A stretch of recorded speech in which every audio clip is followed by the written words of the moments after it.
their hats. Jackson Frazier leads the Metz Memorial High School Band in our national anthem. Andrew, can you hear me? Yeah. Okay, good.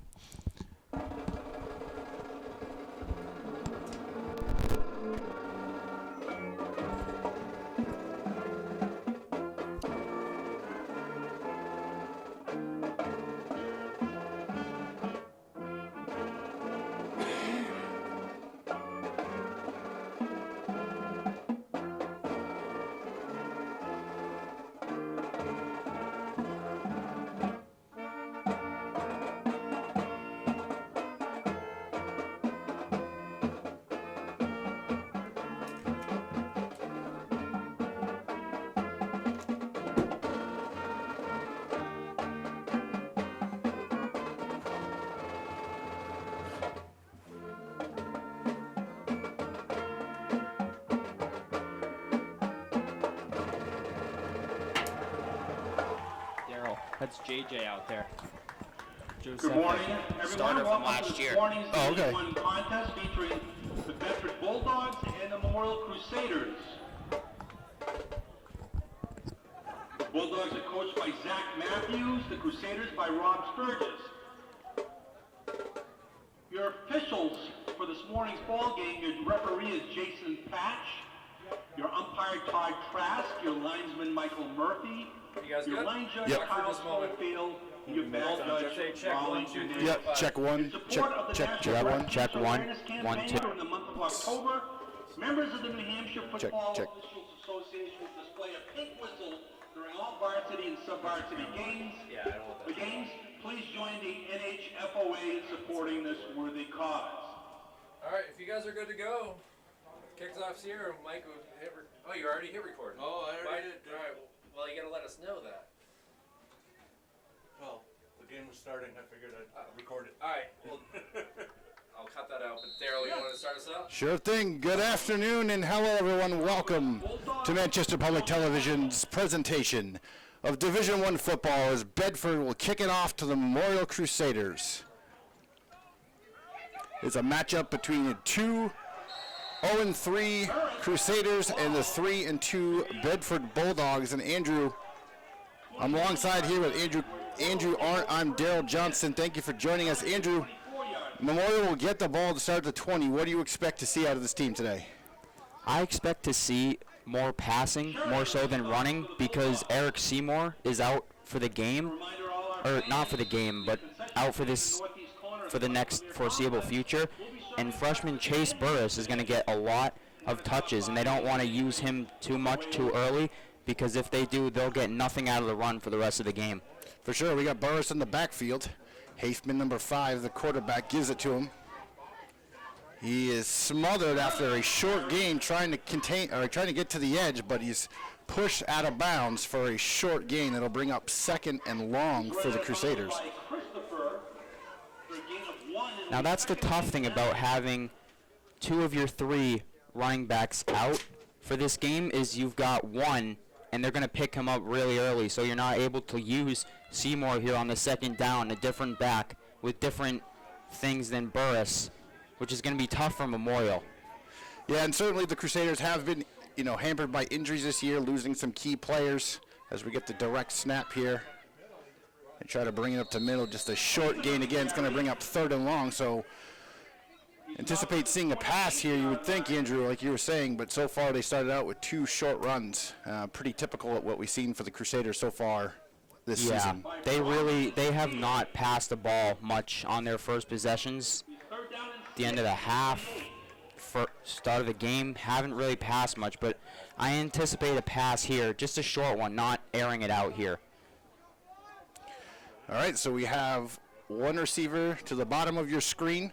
Hafman, the quarterback, in shotgun. He's got Burris behind him, third and long. Opening possession for the Crusaders. It's a high snap. He goes across the middle. It's caught, and that's going to be a first down just across the 40. First catch of the game, Jacob Calabro. They're at tight end starting for this game. Dominic Lessier still out for the season with the torn ACL. Jacob Calabro has done a pretty nice job picking up the slack for Dominic. Big player for Memorial, missing this season, but Calabro's done a nice job picking up the slack. So we got 1st and 10 from the 39-yard line. Opening possession here for the Crusaders. Looking to get something going. High snap again. Hafman contains it. Inside to Burris. He takes it up the middle for a strong gain for 5 or 6 yards.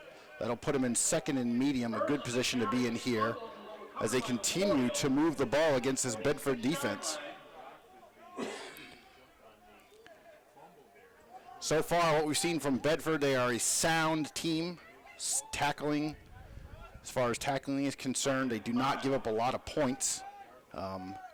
They are 3-2 on the year with losses to Winnicott. As we see the similar formation here from the Crusaders. Hafman in the shotgun. Split receivers. Burris rolls out to the right. He's open. They catch him. He's on the sideline. Burris has the edge. All the way. He's got it. Touchdown. Chase Burris. That's a great play right there. The right play to call there is everyone shifted to the left side of the field, but Hafman saw Burris wide open, the fastest player on this team. Chase Burris wide open on the right side and gone for days. Hafman was in trouble. He finds Burris on the swing pass, and he burns down the sideline for 6. A quick strike for these Crusaders, and that will really get this Memorial sideline going. That really caught that Bedford defense off guard, too. They saw everybody. Sawyer Bergeron motion to the left side. They automatically went to the left side, and Hafman was in trouble. But he found Burris wide open, just a little screen pass, maybe 1 or 2 yards in front of him, and great play call there. So they'll set up for the 2-point conversion. Coach Sturgis likes to be aggressive in these scenarios. He's got 3 receivers on the field. Hafman will try and keep it himself. He's going for the pylon, but he's going to be swallowed up. Could not quite get the edge, and so it will remain at 6, but the Crusaders, with a quick strike, move the ball, and then a 55-yard gain on the touchdown for Burris as the Crusaders jump out to the early 6-0 lead. A much better start than we saw last week against Exeter. Much better. Last week, 3 and out and a recovered punt in the end zone. Exeter went up 7-0 off of that, but a great first drive, something we really haven't seen this year with Memorial. Great first drive, resulting in a touchdown. So now we'll get our first look at the Bedford offense, but first, of course, the Crusaders will need to kick off. We have seen some struggles here so far this season with the Crusaders special teams, so we'll see what kind of approach they take here, if they're just going to squib it or if they will boot it deep. But this is going to be important to not let the Bulldogs start off with too good a field position on their opening drive. Jonathan Charbonneau on the kick, one of quite a few players that Memorial's tried kicking this year.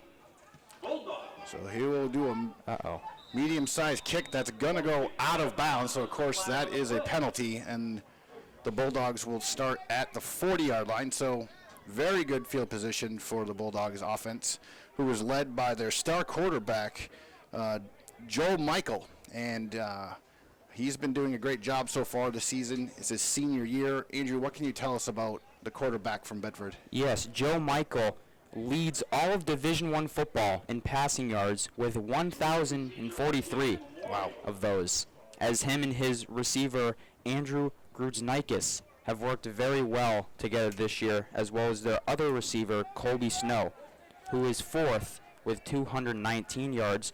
Grudznikis also leads with 410. Yeah, it's a very well-balanced offense. We talked to Coach Sturgis yesterday, and he mentioned this is probably the best screen team in the league, so we expect to see several screen passes, and they are able to turn those into 40, 50-yard plays and break them off at times for touchdowns. So I'll be interested to see how this Crusaders defense handles it as they re-kick again after the penalty. And this will be handled. Muffo, he's going to fall on it. That was almost trouble right there for the Bulldogs, but luckily was able to recover in time and maintain possession. That's great. That's huge for them. They could not field that kick. They missed it, looked like 3 times there. Yeah, that was Dominic Tafagliero, and he thankfully was able to jump on that and maintain possession. If you're a Bulldogs fan, you don't want to see the ball turned over right there. Now, Bedford is, in my opinion, the best screen team in the state, but also look for Parker Henrishon in the middle, their big senior tight end, because he's going to catch a lot of passes in the middle, I feel like, this game. Motion, they'll give the handoff to Cagafario. He's on the outside, and he is able to get out to the 20 for a what should be a first down or close to it. They're motioning. Yes, it is a first down, so big gain there on the jet sweep for the Bulldogs. 6-0 is your score. We're here at Mike Flanagan Field, 9:28 left to go in the first quarter. It's Bedford Bulldogs at the Memorial Crusaders on Manchester Public Television. Bedford will come to the line. Their star quarterback, Michael, in the shotgun. He's got Logan Sphere behind him, number 1. Receiver in motion. He'll give the handoff inside. And he'll slam that forward to the 35. So 2 strong gains here for the Bedford offense. Similar play as last time. Yeah, same action. They just went with the inside run on that one and was able to carry it out to the second first down on 2 consecutive plays. So good start here for the Bulldogs. Going to need to see the Crusaders tighten up a little bit. Try and slow down this chunk plays. Interesting choice by Coach Sturgis is that's on the left side here, that's Braden Hafman, starting quarterback, and it's safety. So we got a penalty here, our first of the game, that's going to go in against Memorial for encroachment. So that will be 5 yards. They'll walk that off and respot the ball. 5-yard penalty. It'll be 1st and 5 from the 40. 60 yards to go here, 8:38 left in the first quarter. That is an interesting decision after he got knocked out of the game on the first possession against Exeter, having him play both ways today. Yeah, he's at the bottom of your screen. He's going to line up at defensive back. He's defending Grudinskis too. Here's Sphere. He powers his way forward. Found the edge and picked up another huge gain. They're out to the 33-yard line. Sphere is just powering through this Memorial defense right now. Yeah, they've been haven't met any resistance so far, Andrew. So they are just marching down the field. And it's the same play every time, same person. Sphere's got all 3 touches so far. But now he's off the field, which could mean we could see a pass play here. Yep, similar setup here. We got 2 receivers to the top of your screen, 1 back, shotgun from Michael. Michael will drop back, best passer in the state, little out, and that's going to pick up 8 yards at least on that one. So nice pickup there for Tafagliero. Found the open man and just hit him. I mean, that's simple football right there. He's not trying to force anything. He found Dominic Tagliaferro wide open on the sideline. Just easy plays here. Certainly was pitch and catch there for the Bulldogs as they continue to move their way towards the goal line. It was a first down, so they are 1st and 10 from the 18.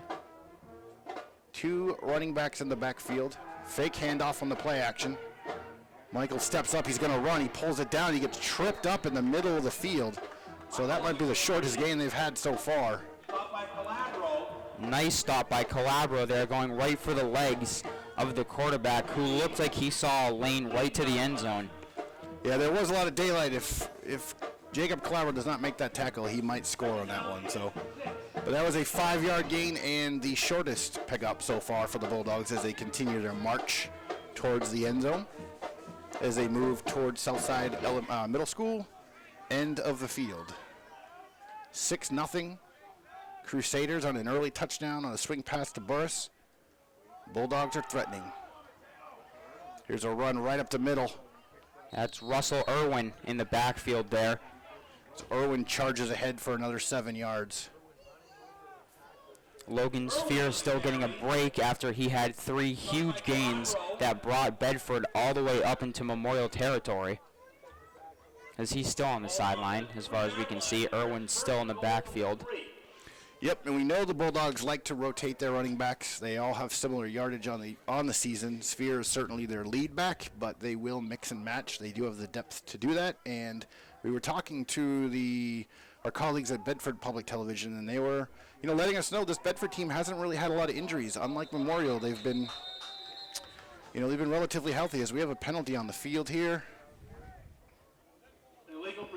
The only one that Bedford has had is Hunter Fennessy has a torn ACL. He's done for the season. And we have a penalty here on the Bulldogs for legal procedure, so that will set them back. First and goal, this time from the 8. So they are first and goal just inside the 10 at the 8-yard line.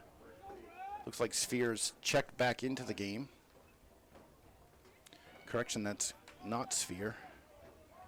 That's Russell Irwin still Irwin in the there. backfield. Looks like he's more the power back, and Sphere's the long gain guy. Very good handoff there, and he's going to catch the edge for the touchdown.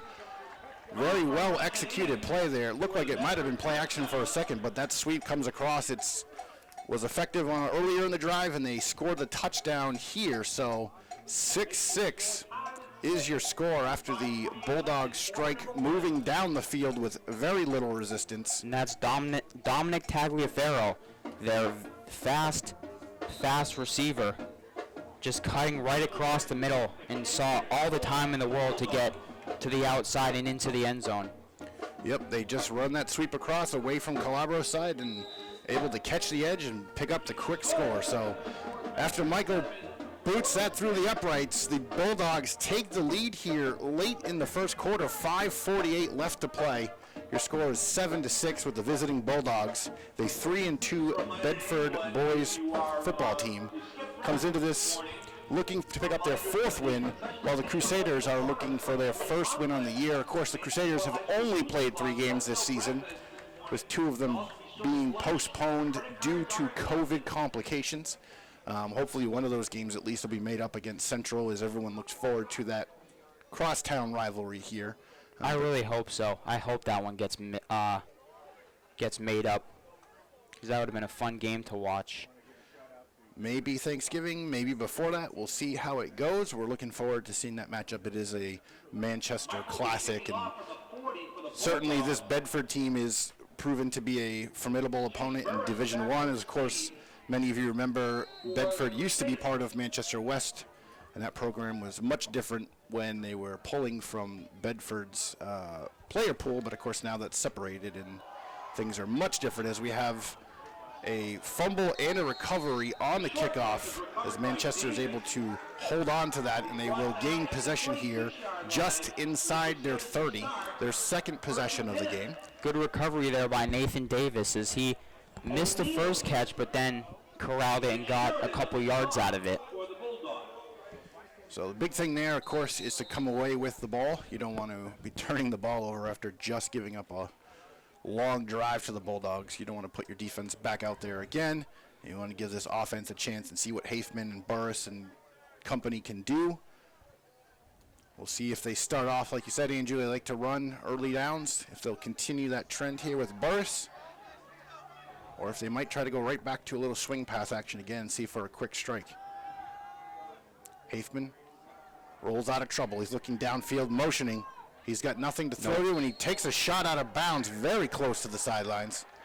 Was waiting to see if they were going to pull a flag there, but they do not, so Hafman picks up a modest gain of 2 or 3 yards there. He wanted to try to go downfield, but just was not able to do that with the time he had. The pocket collapsed. He had to roll out, of course, and just wasn't anything there for him downfield. They had Calabro completely covered there. Hafman just didn't want to force that, because that's a pick waiting to happen.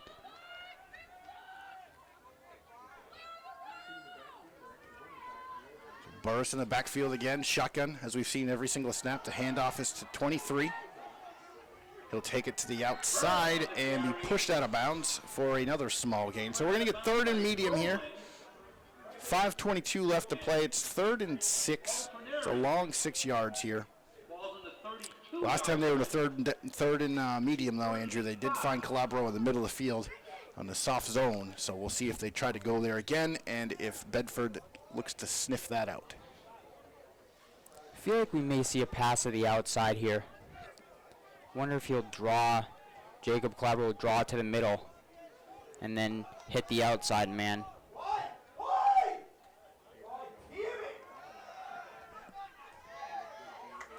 Burris, they tried to swing it to him again, but Bedford was ready for that one. They was now turning that into a touchdown. So it'll be 4th and short. Did he get the first? I can't tell. Oh, they are going to give it to him. He That's did what I just thought. pass it. Okay. It looked like he got that first down, that he went just got it. Excellent job by the freshman to sniff out that first down marker. I thought he was short, spoke too soon, but they have moved the chains, and they will get a new set of downs, which is a nice, much better situation, obviously, than 4th and short. Well, you were right the first time. It was not a touchdown, but they did give him the first down there. But I feel like if it was that close, probably would have gone for it anyway. Yeah, in that situation, you'd imagine they would. Would have been like half a yard maybe. 4 maybe receivers. Yep. As Haithman tries to power his way forward. They went spread, 4 receivers, 1 tight end. But that was a design run right up the middle. Small amount of yard pickup there. But it did show a different wrinkle to this Bedford defense. We'll see if they bring out that formation again and try to give them a few different looks off that. But it was nice seeing them spread out a little bit there, Andrew. It was. McFarland on the left side, far side, or no, not far side, near side here, bottom of your screen. Hasn't gotten a touch. He's the only man on the left side of the field. So Burris is snuffed in the backfield off of the inside handoff. Haithman tried to sell the potential pass down the field, but the interior line was there to take Burris down and put the Crusaders into a 3rd and 9. So we're going to need to see a pass here unless we get some really good action on a sweep or something like that. But 9 yards, it's a long distance to make up here, and we'll see exactly what this Crusaders offense has up their sleeve for that this. Was all Bedford's big defensive line there.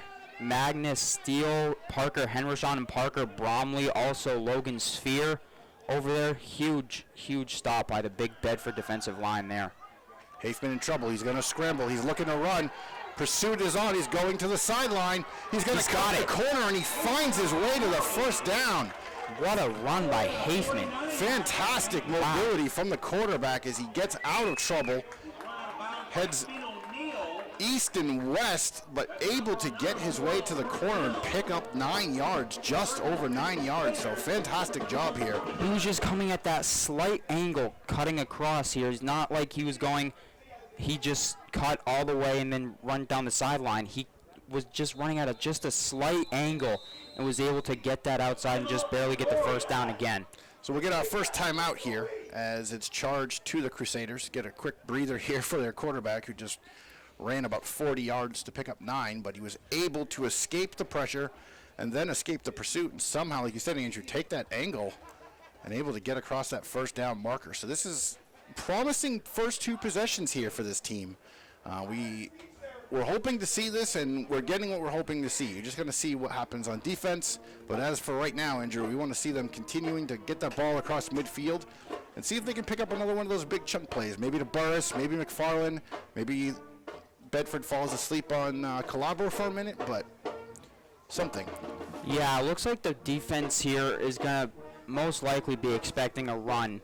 So you have to wonder if they pack the middle of the field, anticipating a run by Burris or Haithman right up the middle, if he can find somebody outside and get some quick yards. Yep, maybe some play action, you're right.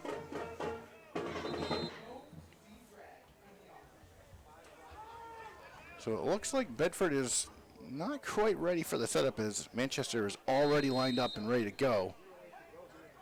Bedford hustles back out, gets into position. They've got 2 deep safeties, 3 linemen on the rush. They're playing the pass. He throws it over. Oh, and he had him too.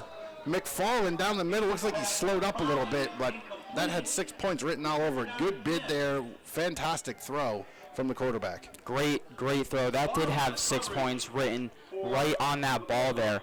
Excellent throw. Just, you're right. It did look like McFarland did slow up just a little bit, and I can see he's not happy with himself right now after missing that one. Just out of his reach, it looked like he had the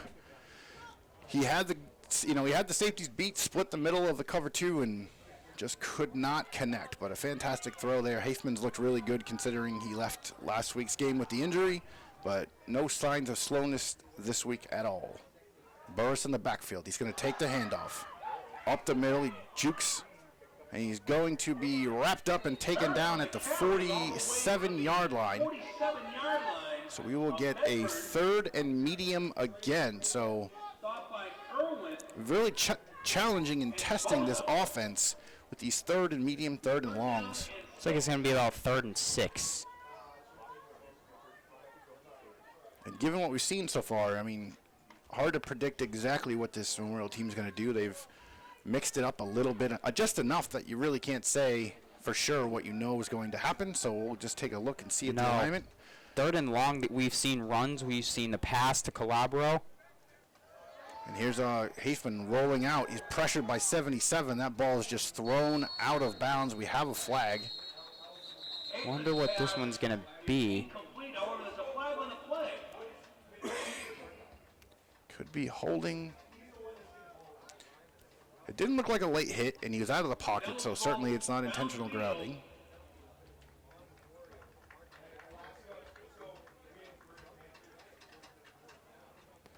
So we await the signal. Oh, they're walking it off. I never really caught the signal, but Play is a 5-yard penalty. It will be 3rd down and 11. It's on Memorial. so a 5-yard penalty regardless. It'll be 3rd and very long now. 11 yards. I don't think they ever gave it. Oh, there it is. Correction. Bedford has declined the penalty. It will be 4th down. Yeah, that would make sense. Yeah. I was wondering why they were not declining, but A little bit of miscommunication here. yeah, it's always tough too for us in the broadcast booth with the head referee signaling the other direction. So you have to kind of Back to punt will be use your Jordan best Charbonneau. decoding skills from behind to figure out what the call is. They didn't really give a signal either, a clear signal. There's a high looping snap. The punt is off. It's straight up in the air. It's going to be fielded. That's going to be interference. You cannot run into. Flag on the play. That's an easy call. Very easy call. So that will another mistake here for Memorial. Back-to-back snaps.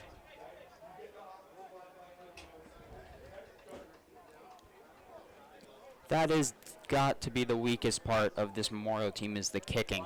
Back against Yep, they certainly have not had a lot of success so far this year in the kicking game, whether it's punting, field goals, extra points, what have you. It's definitely been an area of a challenge for them. They're looking to solve, but for right now, they're going to have to solve this offense because the blast drive that Bedford have, they move right down the field with very little resistance. correction. There'll be kicking interference on that play. Kicking interference. 10 Bulldogs at their own 35. So we start from the 35-yard line. Joe Michael in the backfield. He's got Logan Sphere behind him. He's back in the game here. Looks like he might be a player they use between the 30s. They did not use him near in the red zone, but he's back out there now. They got 2 receivers to the bottom of your screen, 1 tight end. The snap. Sphere charges ahead for a small gain. Not much doing there. Good start for the Crusaders defense, not allowing a first down as they did on 3 or 4 plays to start the last drive. 3 in the play. It'll be 2nd down and 7. We are 1.5 minutes left here in the first quarter of action. Mike Flanagan Field from Manchester Memorial High School, Manchester Public Television, Darrell Johnston alongside Andrew Art. Happy to bring you coverage here on this Saturday morning football.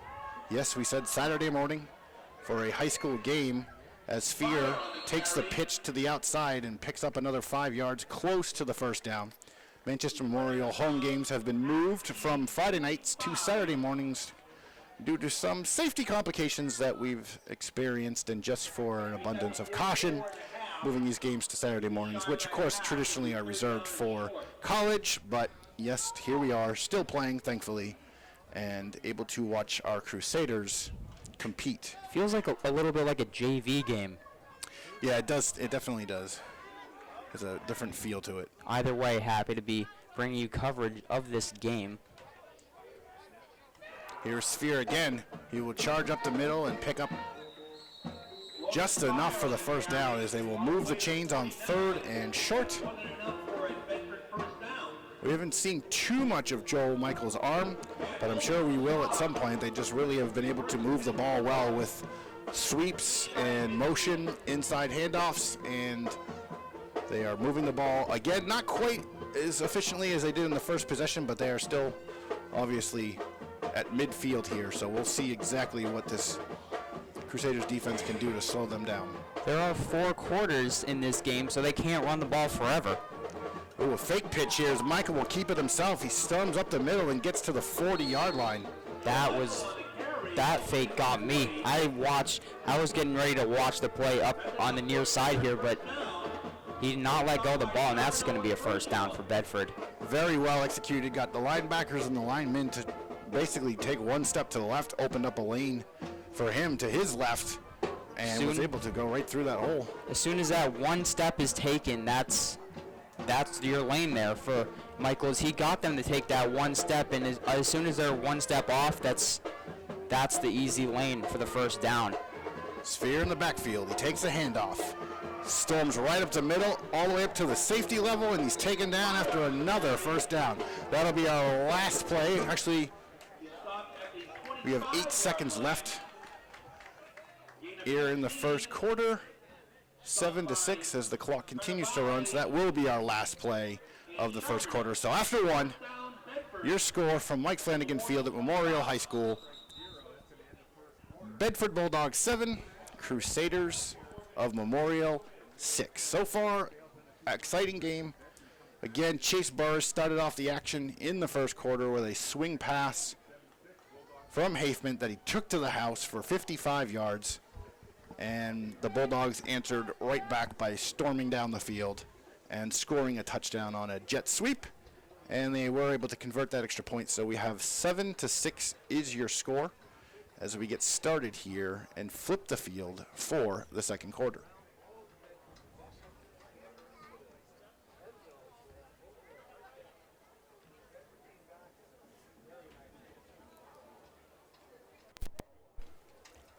In the first quarter, I liked the different plays that we saw from Memorial. From Bedford, we basically just saw a bunch of runs and one short pass that ended up in 10-15 yards.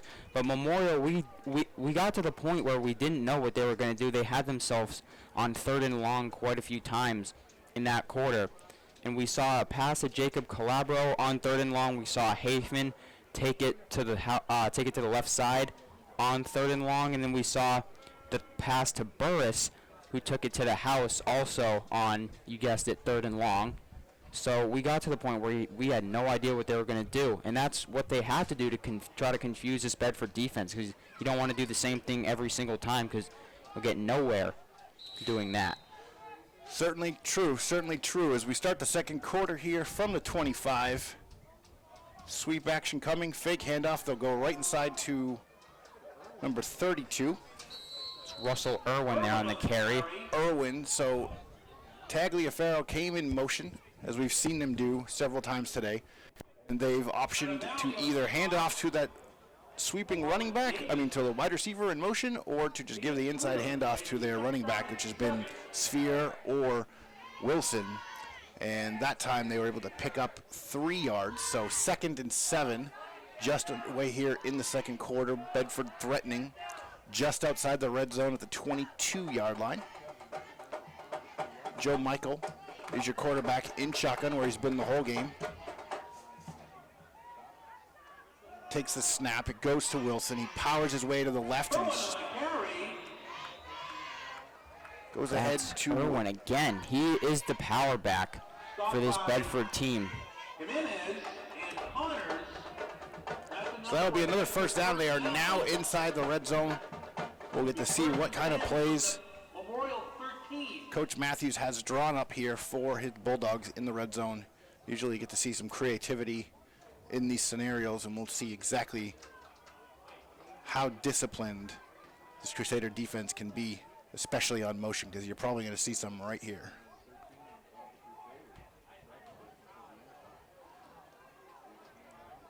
There's Irwin again. Yep, that was actually Tagliaferro. He just took it easily. No Oh, it resistance. was Tagliaferro. Yeah, they had him lined up on the left side in the backfield. They just gave him the handoff. He took it to the outside, and It's his second touchdown of the game. so we're going to need to find an answer for Mr. 23. And right now our score is... Oh, The ball back. It's holding on Bedford, and touchdown's no good. well, no wonder that looked so easy, Andrew. There were Yeah. infractions on that play because it did not seem like there was really much pursuit there at all from the Crusaders' end.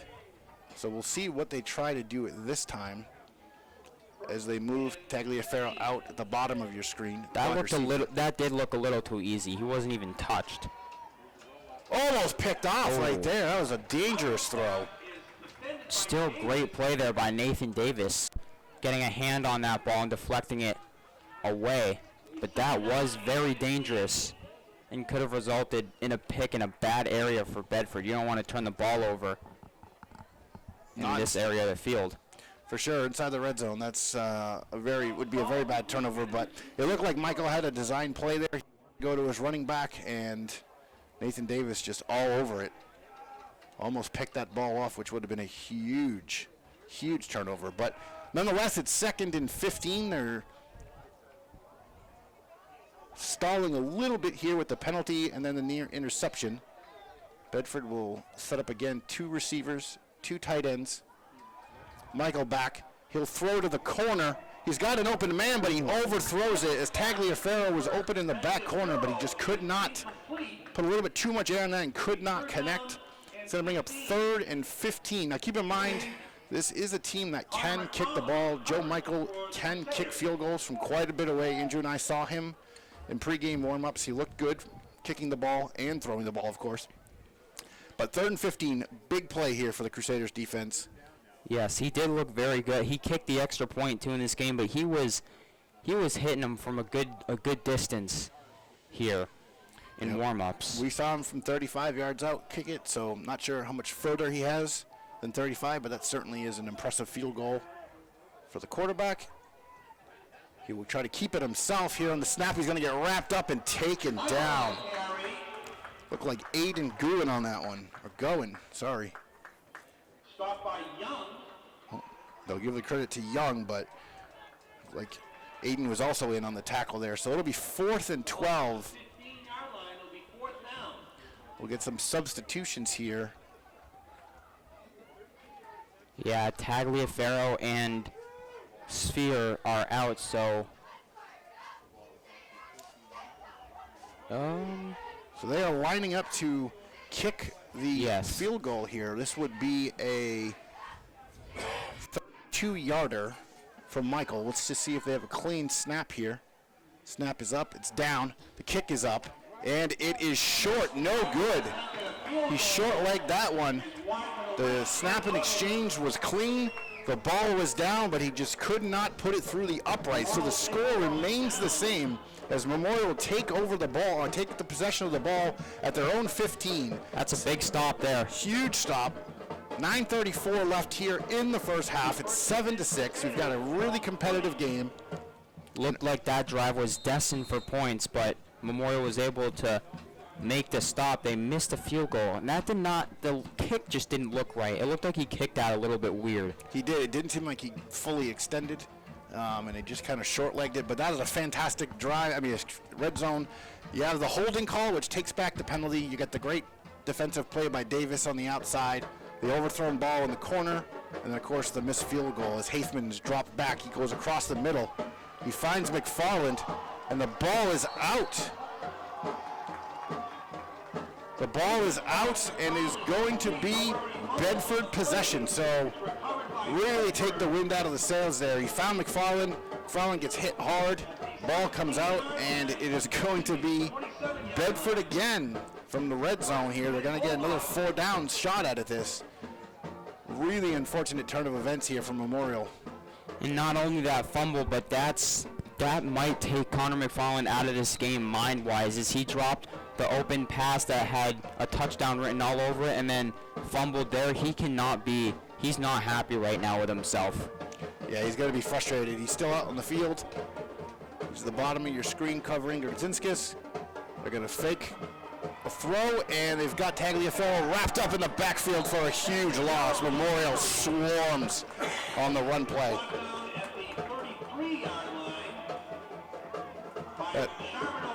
Fantastic defense there from the Crusaders. Another big stop.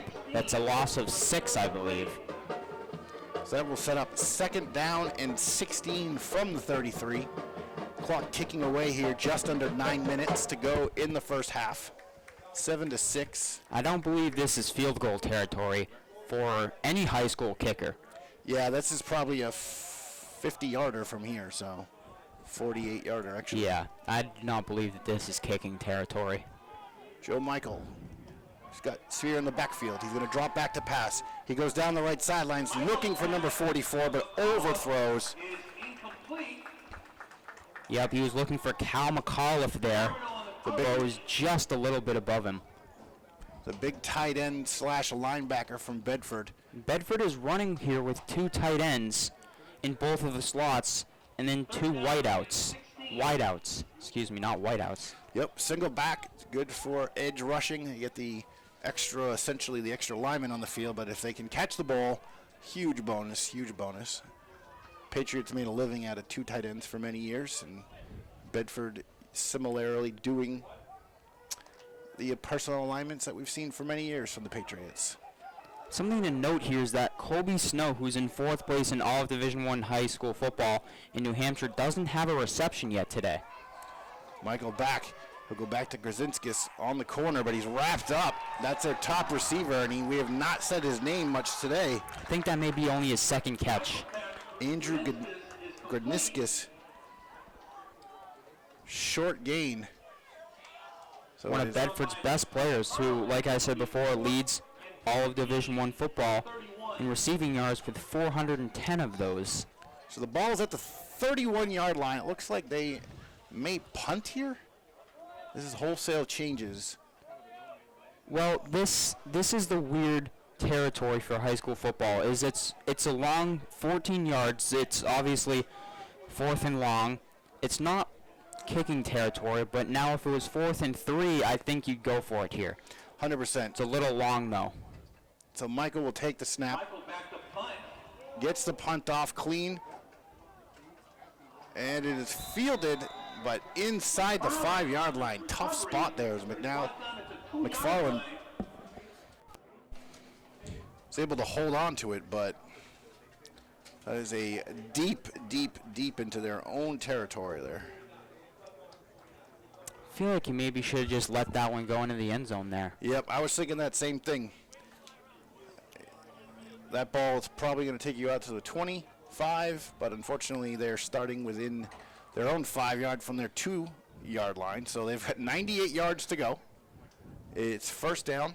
They are trailing by a point as they did not convert on their 2-point conversion after Chase Burris' first quarter touchdown. The give is to Burris. He'll go right up the middle, try to squirt it outside, but he can't. He's wrapped up and taken down after a short gain of a yard. Oh, looks to be a little banged up as he comes off the field hobbling. That is bad news, as this team is very thin at running back. Looks like extremely thin. So 31, August Connors will enter the game. He's a senior, 5'6". We'll get to see his first action as they work on Burris on the sidelines. He's writhing in pain here. Looks like he may have rolled an ankle. Hopefully it's just a simple ankle sprain, not of the high ankle variety. High snap. They give the handoff to Connors. His knee goes down, and he is down in the backfield.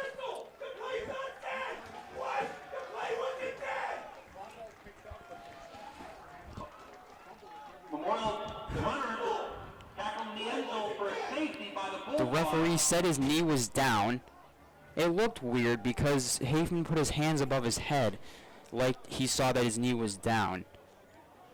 Yeah, he was definitely down. And we have a stoppage in play here.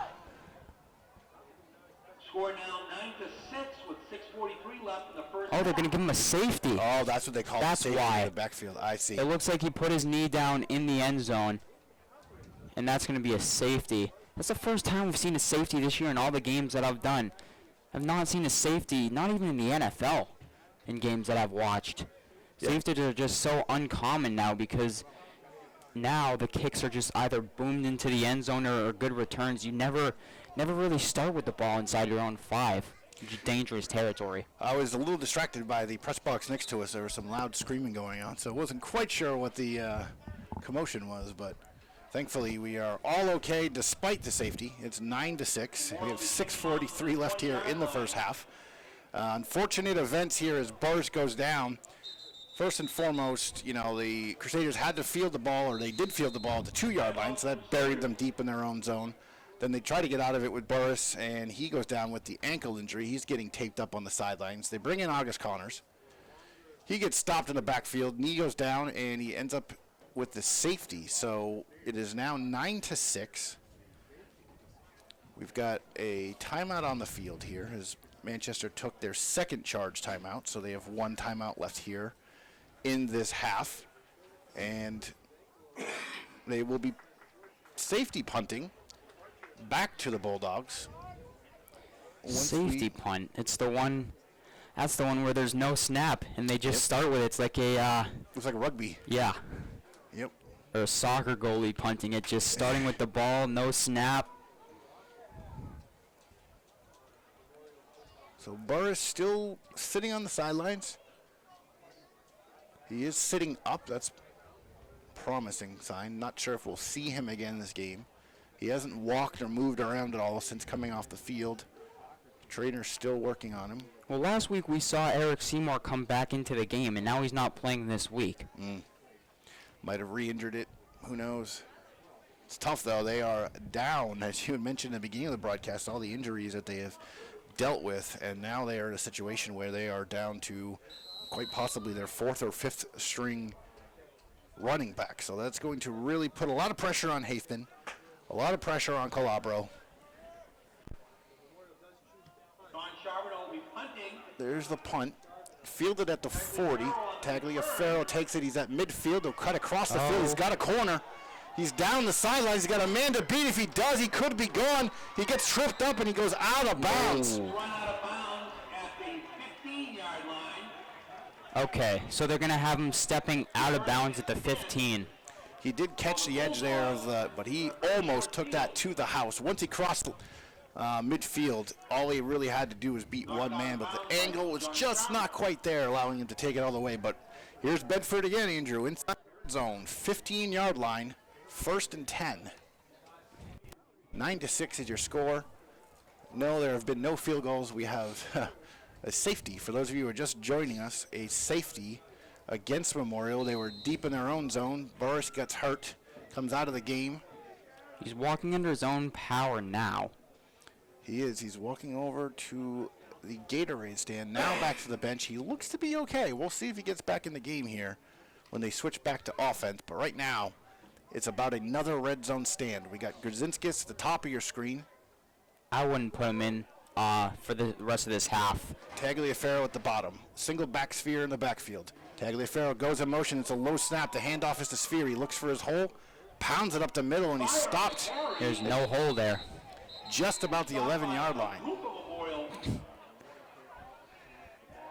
4-yard gain there. Memorial tacklers. So that'll bring up, actually they're going to give him 3. So it's 2nd and 7 from the 12. Jocks on the stop. Bedford had a really nice drive. Their first possession went right down the field. Very little Ball is on the 12-yard resistance from Crusaders, but it's been a tough battle since then, back and forth. Some defensive plays on both ends. But right now, after the the fumble from McFarland, they are threatening again.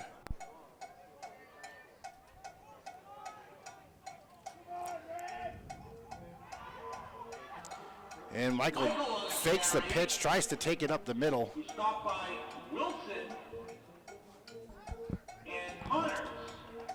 So that'll bring up 3rd and 7 from the 8-yard line. We are back in field goal range here, Andrew. So Yes, and I would think that Zach Matthews, the head coach of the Bulldogs, if Memorial stops him here, would elect to go for the field goal because you want to just keep taking points here. And obviously your kicker, Joe Michael's got a strong leg. So I feel like if they were to make the stop, if Memorial was able to make the stop, Bedford would go for the field goal here. Tagliaferro and Grzinskis are your receivers. They give the pitch to Sphere. He goes to the edge. A great block on the edge. He's going to power his way into the end zone for the touchdown. 6 more points for the Bulldogs as they pull out to a 15-6 lead on the power sweep from Logan Sphere. And that will be the 2nd touchdown today for Bedford. Score now reads Bedford 15, Memorial 6. With a little under 5 minutes left in the first half.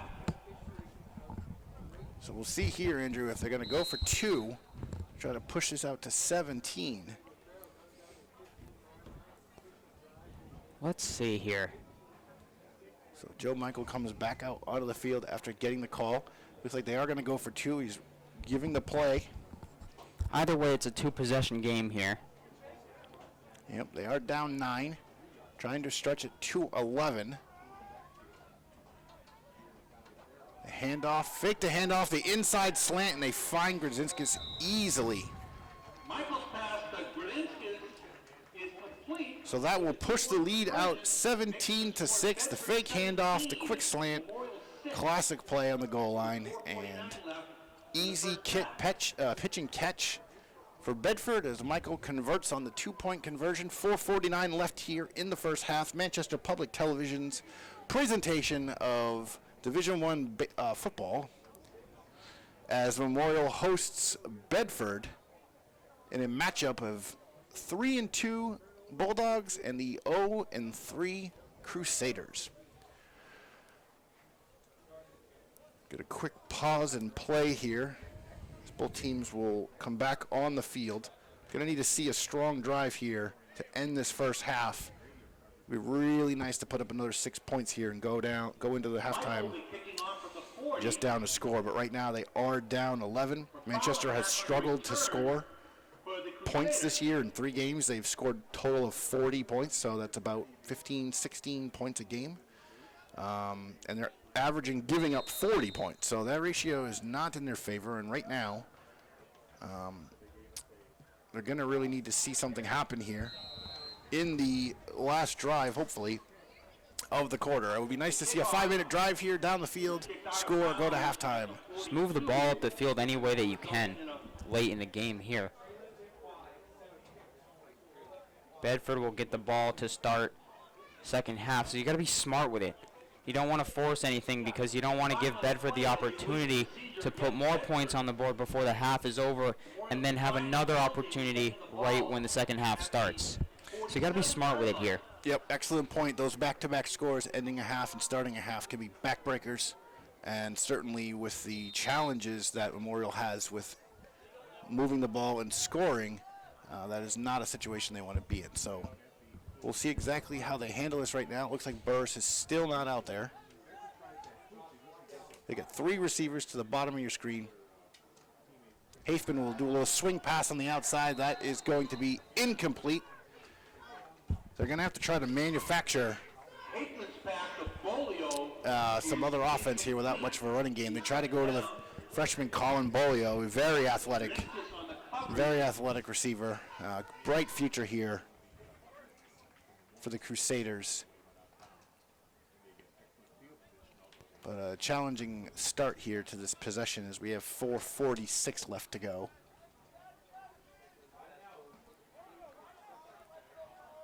They'll go empty backfield again. 3 receivers and a tight end. Hafman in the shotgun. One person to the right here, bottom of your screen.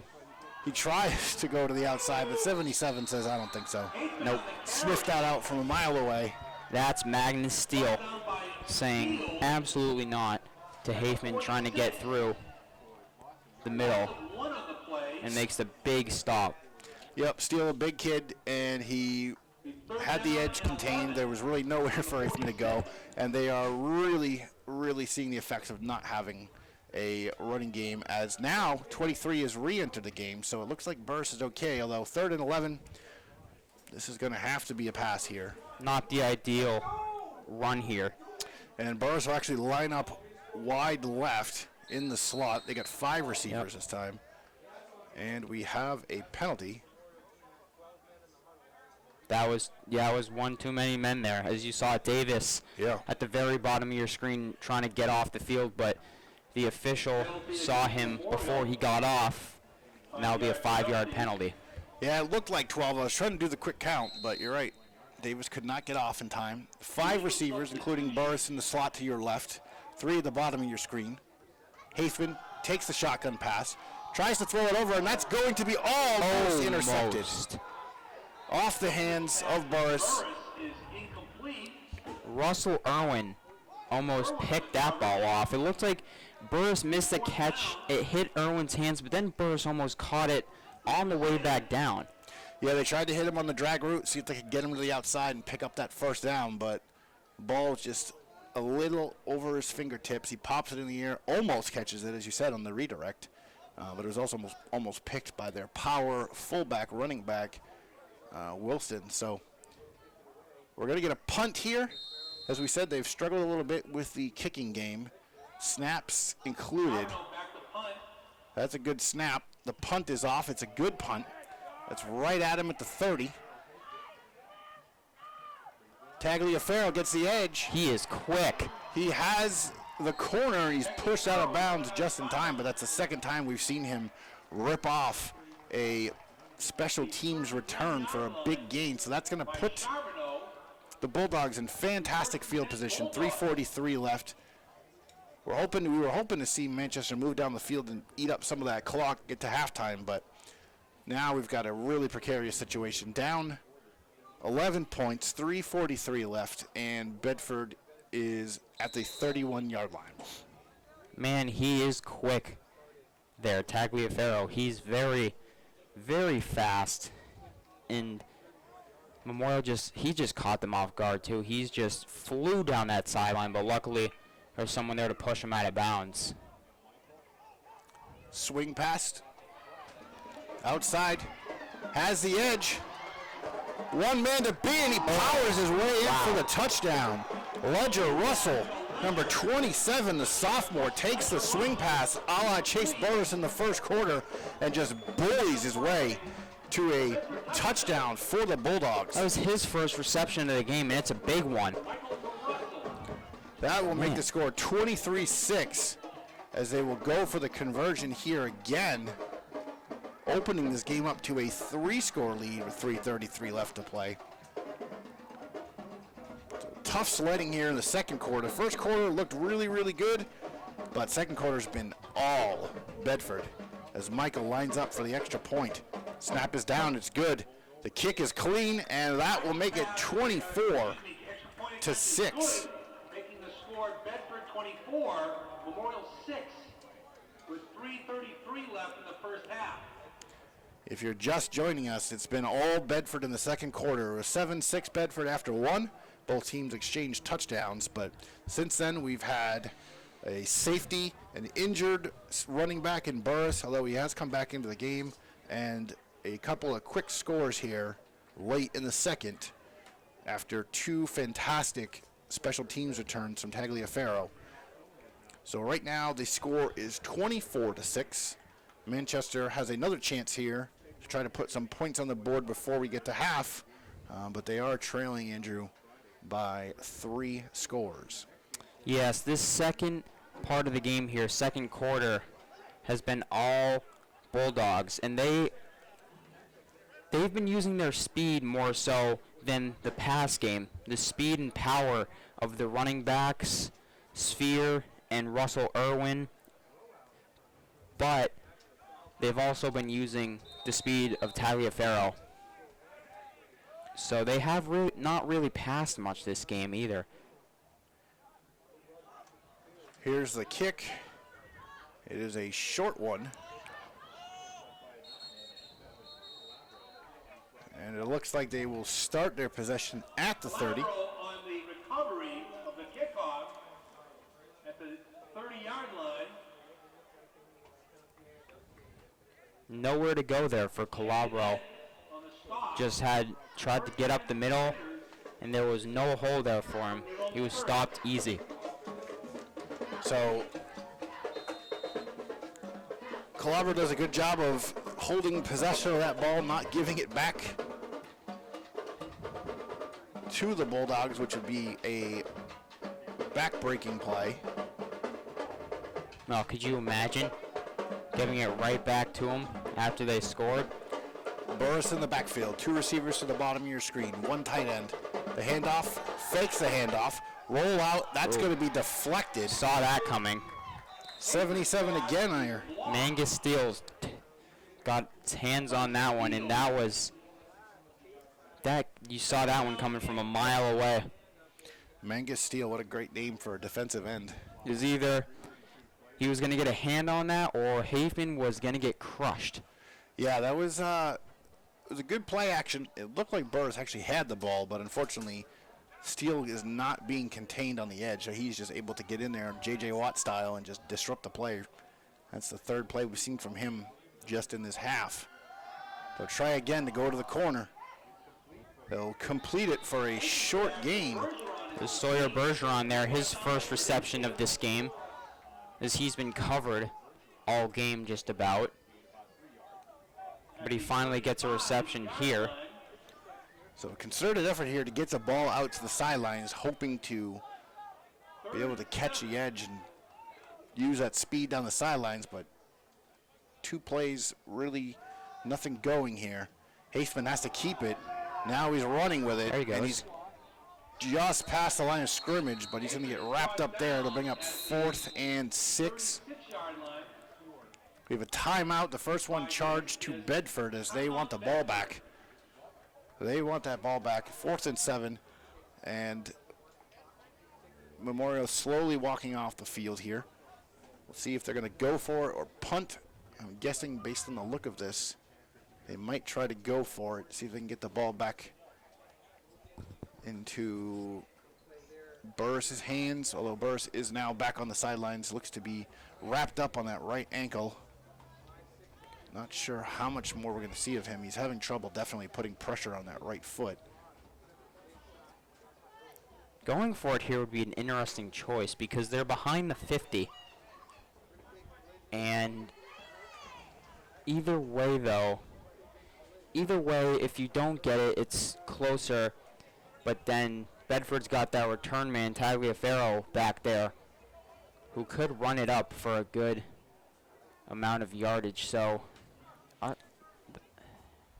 no, it looks like they're going to punt because Charbonneau's out there. Yep, so they will punt it, try and flip the field here. Tagliaferro and Gudzinskis are back deep. Either one of those can take it all the way. We've seen Tagliaferro have 2 huge returns. No fake here. Right to Tagliaferro. He muffs it a little bit, but gains possession. Now he goes to the outside. Similar situation as last time. He's not going to be able to go much further than this. He tries to cut it back, but they wrap him up at about the 35-yard line of Memorial. So another short porch here for the Bulldogs as they look to increase their lead. They are up 24-6. There's a little over 2 minutes left. They just used one of their timeouts, so they still have 2 left. Gotta wonder if we're gonna see some passes here late in the second quarter. If we'd see some passes here from Michael, who really hasn't aired the ball out as much today as other games. Yeah, he really hasn't needed to. They've done a great job with their jet sweeps and their inside zone game. So as a low snap, he'll roll out to the right. He's got protection, and he will hit his tight end for a short gain. That's Cal McAuliffe there on the reception. Is complete. Stopped by Connors at the 29-yard line. Connors on the stop there. 2nd and 4. Just under 2 minutes to go. He'll roll to his left this time. He overshoots his receiver. That was Tagliaferro there. They're just playing this underneath game here, Andrew. Sideline to sideline, 5 yards. Try and get it up the field, break one open. Looks like he kind of rushed that pass a little bit too. Yeah, as he was running to his offside, so to his left side, so you could see it was a little more of a challenge for him to get his hips turned around and make that throw accurately. Still a good throw nonetheless, just a little over his receiver. A little too much hot sauce on that one. So inside the 29-yard line, where the clock is stopped at 1:52. Bedford leading by 3 scores. They've got 3 receivers on the field. The running back motions out. Swing pass will come right to him. And that is swallowed up nicely, but he close to that first down marker. We'll stop the clock and get a measurement. As Russell takes that swing pass. They've run that play. First down. They got it. They've run that play a few times now. One of them for a touchdown to Russell. But he just motions out, gets lots of space, gets the width, and then he has an edge. So, and as one of our colleagues, Dan Hanna, likes to say, the chain gang is on the move once again here. He barely got that. Yeah. He just barely got that first down. Not even a yard more. It looked like I wasn't even certain they'd give it to him because it was so close. Yeah, no measurement needed apparently. We are a little blocked in our angle here with the bench in our way for that particular spot on the field. But nonetheless, they give them the first down. So it'll be 1st and 10 from the 24-yard line. Clock is stopped here at 1:43. Both teams with a timeout remaining in their pocket. Memorial desperately trying to stop this team from scoring again, where Bedford really wants to pour it on. Turn this into a 4-possession game, which would be very difficult to overcome, almost insurmountable given the injury to Burris, who's still bouncing around the sideline, trying to keep that ankle loose. Admirable performance for the freshman. Here's Michael. He'll loft it right over. A beautiful pass. Ooh, right in between the levels of the zone. And that's going to be a touchdown. Evan Chabadi. Number 3. So that will make it a 4-possession game, currently 30-6. They're just pouring it on here in the second quarter. You often hear of tale of 2 halves, but this is the tale of 2 quarters. Yes, very much so here. As Bedford has owned this second. If you're just tuning in now, folks, we implore you to rewind and go back and watch the first. A much different quarter. But right now it is 30-6, and Michael will line up for the extra point. Snap is low, recovered well, and that is a high boot, and that is good. 31-6. A rout here in the first half for the Bulldogs. With 1:34 left in the first half. 101 to 293, and now they are leading 31-6. So Bedford's 4 touchdowns on the game come from Russell Irwin, Logan Sphere, and the last one was Sabati, and then the third one was Russell. correct. And the one, not a field goal, the safety, and we've had 1 2-point conversion. Really weird here. Weird number. You would have think that they've got the field goal. Right. Yeah. But no, we got a safety and an extra point. So it's A safety and a 2-point conversion, excuse me. 1:34 left, 1 timeout remaining here for Memorial. They'll have another shot at this. They cannot give the ball back to Bedford. I mean, they can, but it's really, really not preferred at this point. No, they got to keep the ball here. Bedford's going to get the ball, as you mentioned, Andrew, the second half. So, be a great time for a kick return here for a touchdown. Oh, yeah. McFarland is going to... Ooh, Oh, he touched it. Oh, no. That was a fantastic kick. It died at the goal line. He couldn't tell whether he should pick it up or not. He did. Thankfully, he's out of the shadow of his end zone, but they are still deep within their own territory as it's the 10-yard line, and now McFarland comes up limping. Ball's on the 13-yard line, be 1st and 10. So frustrating year so far for this Crusader team, losing 3 of your key players to Jamboree before a meaningful snap even occurs. And now every week it seems like someone's going down with an injury. It's Hafman and Seymour last week, Burris this week. Burris back out there, gritty freshman. He will take the handoff, makes a man. No, he did not make a miss. Looked like he was going to get around him, but he gets wrapped up around the neck. I think that was Parker Henrichon. Stopped by Henrichon. Thought that was going to be a horse collar tackle, but It was close to it. It definitely was up around there. It'll be second down. I guess the referee didn't see him grab quite the area. So the clock continues to tick. Maybe just content with running out this half, making sure that Bedford does not get the ball back. 2nd and 10. Do you think that's what they're doing? Yeah. 50 seconds left.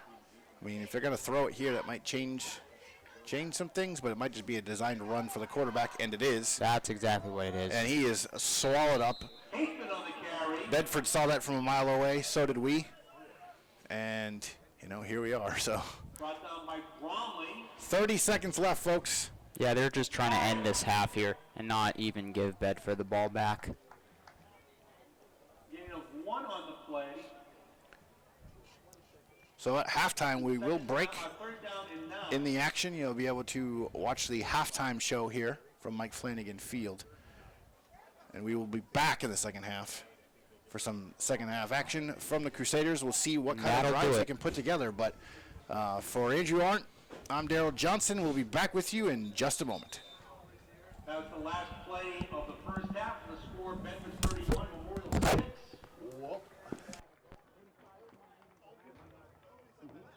take a 15-minute break and come back and play the second half. Just a reminder, all our fans, the concession stand is open. Yeah, just helping out. Serving both breakfast and lunch. No, Hollywood. Oh, really? Yeah. Yeah.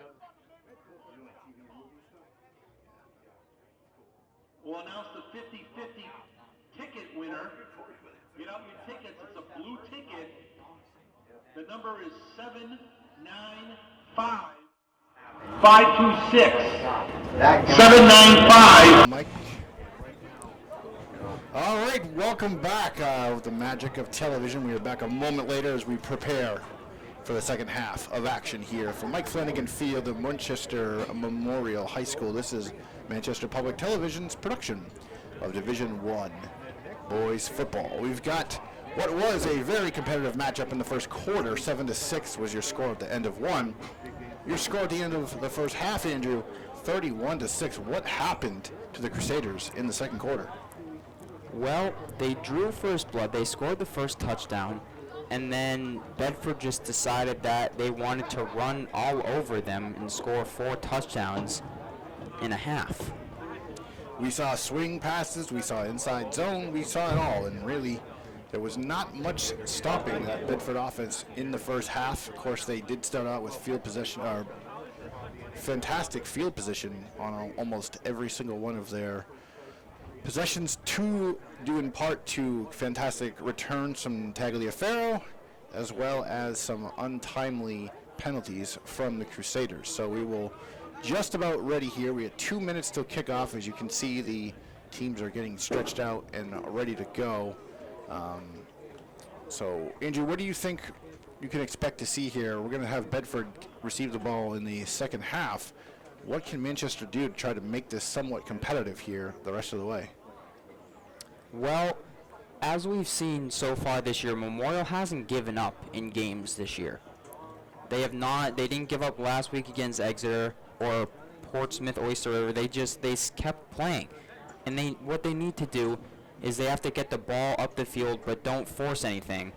But also, the plays have to be designed for very specific things. You know, you see the defensive ends coming in, air the ball out. You know, you gotta pick up what the Bedford defense is doing, first of all. As we look at the sideline, I'm just trying to see if we have anything notable. I do see that Chase Burris, number 23, the running back, freshman running back, is there. He's holding his helmet, his heavily taped up ankle, very visible. It's a matter of how much action he will see, in the second half.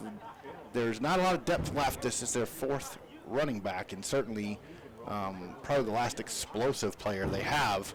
So might be wary of bringing him out there again. We'll have to see what Coach Sturgis wants to do here once they kick off in about 30 seconds. Yeah, we'll see. He's been in the backfield just about every play until he got hurt. And I don't think it would be the right move to put him in the backfield every single time. Mix up the runs and passes, don't have him on the field every single time, because that's just asking for the injury to get worse. So Memorial comes on the field, we'll see more of this Bulldogs offense. And you're right, Andrew, earlier you were talking about the Bedford quarterback, who is a fantastic thrower, leading Division I in passing yards now. A lot of that does come through the screen game. We haven't seen many screens today. I don't think we've seen even one, but we have seen a few swing passes to Russell, and we've seen a fantastic run game from this Bulldogs offense. I kind of anticipate we'll see more of that as well here in the second half. Do you agree? Yeah, their run game was very strong in the first half, putting 4 touchdowns on the board. And I feel like, we'll definitely see more of that in this second half here. All right, so here's the kickoff. Second half, it's a squib kick, and that'll come right to the tight end, number 44. He'll charge his way forward, wrapped up and taken down at the 45-yard line. So another possession that will start with fantastic field position. Although this is on their own side of the field, it is at the 45-yard line. So short field here for Joe Michael and company. And their top receiver, which Andrew Arndt, we did talk a little bit about him beforehand, Andrew Grodniskis, but the volume just hasn't been there today for him. They have not gone to him as much as we were expecting. Three receptions, low yardage total, but a big part due to the run game. Here's the action on the sweep, and that is swallowed up for a short gain that time. We've seen that play run a few times to Tagliaferro, but this time they go to Nate Clark, the sophomore, on a similar setup, and this time there is a injury now. Well, that's Jonathan Charbonneau, and that is not good. That is not good at all. That is their punter. If indeed, couldn't see if it was number 3 or number 4. It is number 3. You're right. So Jonathan Charbonneau. Team's taking a knee. Quick little injury timeout here. Just underway in the second half. 31-6 is your score. As you said before, Daryl, yes, Grudinskis has 3 receptions. He caught the 2-point conversion that Bedford had. He's got maybe 10 yards here, maybe 10, 15-ish yards, maybe not even. He's got under 20, though, for 3 receptions. But a big part of that, yes, is due to the run game. But we have seen Michael air it out quite a few times, and he hasn't hit his receiver every single time. He's missed, actually, quite a few times. Give up the middle here. That's another short gain. This time they are switching up who is getting the ball. That's Colin Chandonnet, number 25. So that's the first time we've seen him out there. That's one of the advantages this Bulldogs team has. They do have 4 or 5 guys they can put in the backfield, rotate them through. Obviously, Logan Sphere's their primary running back. But kind of the opposite situation than what you have with Memorial, where they are very thin, and it's Chase Burris or bust. Yeah, Bedford's got a ton of people that they can put in the backfield. Here's the snap direct. Michael will lose it, recovers it, but he's swarmed back at the original starting point, 45-yard line. That's the first miscue we've seen today. And honestly, that's the first mistake that I've seen from Michael. You should not ever try to run that back, because he was going nowhere. You just got to fall on that and just keep it, because there's so many things going through his head at that point, trying to make sure he hangs on to the ball, trying to look for where he's going. He's lucky that wasn't another forced fumble there. Exactly. That is a very common mistake you see at this level, where Mistake happens, and it's compounded by creating a panic move where they typically will fumble or throw an interception. That one is pressured. It's a low kick. It's going to roll to Bedford bounce inside the 20, and it's going to come to a stop at the 14-yard line. So 15-yard line by Christopher. good possession flip there on the field for Bedford. That's going to make for a long drive again for the Crusaders as they take the field. We'll keep an eye out to see if we see Burris come back out, and he is joining the huddle, so that is a good sign. A little hampered with that ankle still, but gritting it out, which is fantastic to see. They don't have a lot of options, and hopefully we'll get a big play out of him. So they're going to split him out wide. Again, not in the backfield. They have abandoned the run essentially since the safety. Smart play. Shotgun snap. It's a bad one. It's going to roll into the end zone. He's going to fall on it, and that is going to be a penalty. What's the... Flag on the play.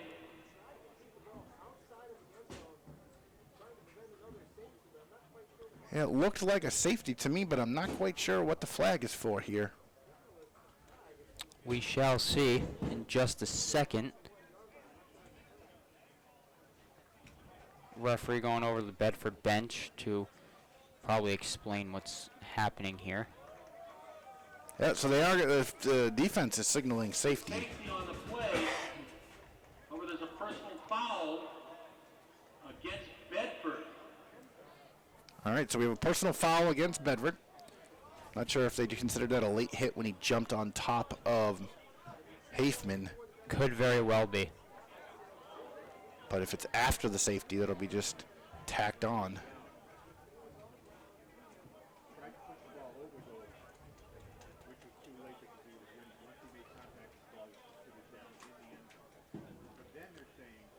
So we are waiting for exactly what... So they said it was a safety. They've marked it on the board. It's But a 33-6. personal foul as well. So it might have been considered a late hit. Hafman does fall on the ball in the end zone. That play is dead as soon as he does. And they came in and tackled him while he was laying prone. So that might just be considered a late hit, which is good. You want to protect the players in that situation. But again, the second safety. So as you mentioned, Andrew, we haven't seen a safety all year. And then we've got two of them. Yeah. And of course, last week we had the bad snap over the punter's head that ended up in the end zone. Personal foul will be attached to this punt. Okay. It should have been on the 20. It's now on the 35. So here's the safety punt again, second time today we've seen this. 33-6, 9:49 left in the third quarter. So that's the piece I wasn't getting, was about the personal foul, but we were just told that the personal foul is going to be added on to the end of this kick. So that's wrapped up. They'll start at the 35-yard line. The safety punt should happen from the 20, but they kicked it from the 35. Didn't make a huge amount of difference in terms of field possession or starting field position, but they are at the 35, so that does back them up about 10 yards from their last possession.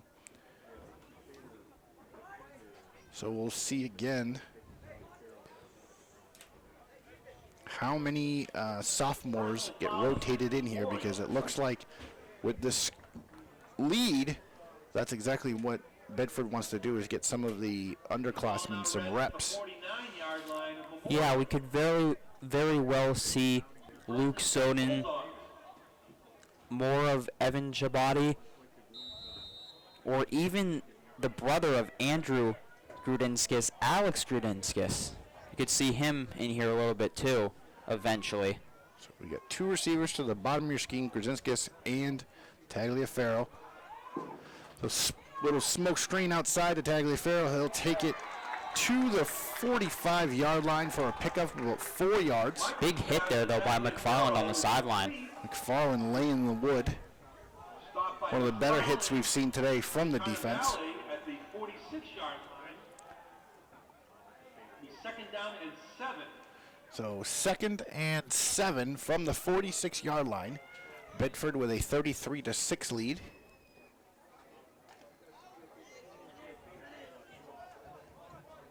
Joe Michael, shotgun. He's got Sphere behind him. Tagliaferro and Grudinskis to the top of the screen. fakes the pass the outside. He gives it to Sphere, and he just pounds it up the middle. We've seen that play several times today. It's action off action, so they will run a swing pass, a screen pass, maybe the jet sweep, and then they run the same play right after and do the inside handoff, and that makes it very difficult for the defense. And of course, before they know it, you got the power back Sphere just pounding it up the middle for 10 yards. So another drive on the move here for the Bulldogs. 2 receivers to the bottom of the screen. Handoff here. Here he goes. He's got one man to beat. He got the edge, and he's going to go. Touchdown. Yep. Touchdown, Bedford. Shannon in on the carry. That's a good for a Bedford touchdown. 32-yard run. That was Colin Chandonette. Makes the score Bedford 39, Memorial 6. So the route is on here at Flanagan Field. Bedford just pouring it on in the run game. They cannot be slowed down, cannot be stopped, it seems. No, they cannot. That was their 5th touchdown of the game. Snap is up, snap is down, kick is up. That's good, so Extra point is good, making the score Bedford 40, Memorial 6. So like we said, Memorial's been giving up 40 points a game this season.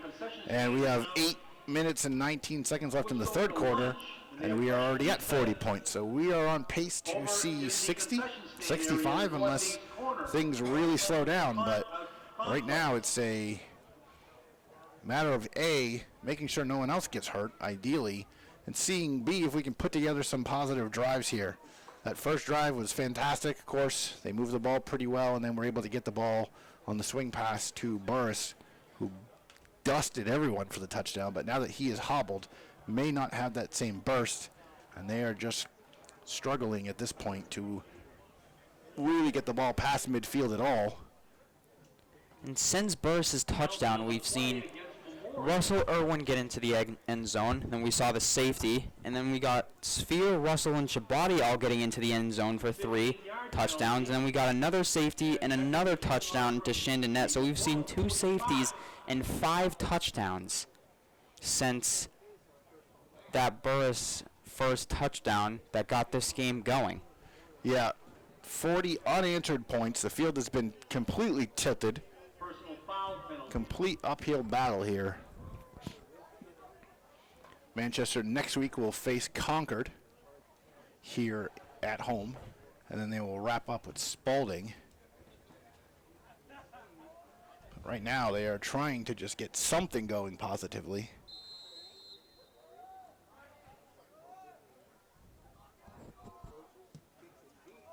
Michael with a strong kick. That'll go to the back of the end zone. Kickoff goes into the end zone for a touchback.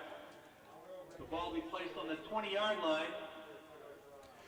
So the Crusaders will start from the 20-yard line, 80 yards to go. Looking to see if they can string something together here. It's been a rough go of it. If you're just joining us, it was 7-6 after 1. It's 40-6 now after 2.5. Not even quite halfway through the third quarter. And it's a 40 spot on the board for Bedford. Just a rough go after that first touchdown from Memorial. As Bedford came back after that, caught by surprise, but they came back hungry. Here's a pitch that is swallowed up quickly. Nowhere to run there for the hobbled running back Chase Bursch. He's going to come back off the field. Don't think we're going to see him run the ball again today. No. And Boza That did not look good. at the 21, a gain of 1 will be So second Colin down. Bolio is checked into the game, the freshman number 11. They tried to find him earlier on a little screen pass that went over his head, so we'll see if they got something drawn up for him again. He's a very athletic receiver. Going to be fun to watch here the next few years for the Crusaders. Similar setup, but they go across the middle this time. Finds Sawyer Bergeron, the second completion, I believe, for him today. Stopped by Irwin at the 29-yard line. So set up 3rd and short. They're going to go with the hurry-up offense here. It's like 3rd and 1. Yep, 3rd and 1. He's getting the play call from Sturgis. He calls it in.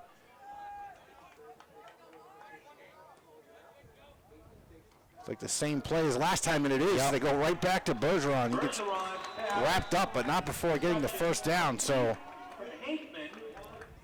good start here. There's a first down. You know, positive things here. Stopped at the 36-yard line. It's a number of Memorial first down. 1st and 10.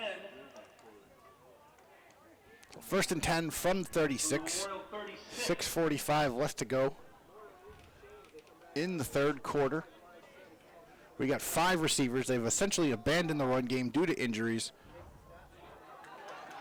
Hafman's can take the space and take the first down. He will get the first down, almost out to midfield. So one of the advantages of spreading out like that is you really can see where all the defenders are going to line up. And with no one really spying the quarterback, sets up an opportunity for running the ball with the quarterback, much in the way that, for those of you who watched our game last week, Manchester West, Ishan Taylor, similar schemes that they would run down there where they spread it out and let him do the damage. So now we have a running back in the backfield. We've got 4 receivers. He motions them out. That's Bolio. Colin Bolio. Hafman in trouble. Lofts it downfield, but he has an open man. Oh, just over the outstretched reach of Bergeron.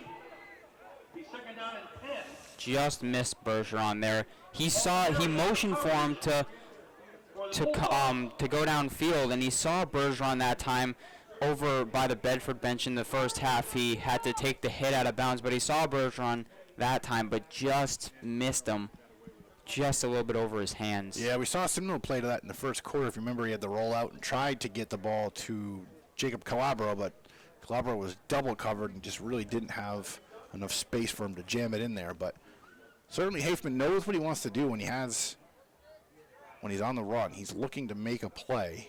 Just a matter of, can they find enough separation? Here he goes again. Overthrow there. He's looking for Bergeron again. So Bergeron's seen 4 targets here in the second half. Huge uptick in volume compared to the first half for him. But so far, two receptions in this half on 4 targets. Yeah, I kind of figured that he would see some more targets in this half because Hafman tried to go to Calabro quite a few times in the first half. He did him a couple times, but you know, you can't go to the same receiver every single time. It's just not going to work. All right, so we get 2 receivers, 2 tight ends, 1 running back. Hafman looking downfield, tries to stick it underneath the zone, and he does. Hey, guess who that is? That's Sawyer Bergeron for the 5th time this drive. So Bergeron getting some action here. That's enough for a first down for the Crusaders. Basically letting Bedford know that Memorial does have a second receiver and not just Calabro. So a little charge here out of this Crusader team. They're moving the ball down the field. Bedford playing a soft zone. Hafman doing a good job of just picking apart underneath.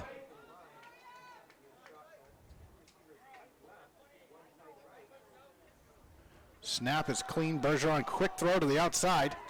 Turns it back upfield. Hafman's pass to McFarland. So McFarland on that one. Complete. Oh. That's... We got a penalty here. Could be unsportsmanlike That's... conduct. Against Memorial. Fans do not like it. I very rarely criticize officials, but he got his foot, I could see it from here, his foot got caught under the Bedford player. He didn't hit him late or anything. His foot just simply got caught under. That's just... Yeah, it's a tough... That's not... Tough break. I don't know if you can hear the crowd over us, folks, but they are not happy with this call at all. Yeah. Frustration obviously settling in. You're down 40-6, but that was a tough call. Something like that happens when McFarland had a great gain, and then, penalty like that happens, just not going to settle well.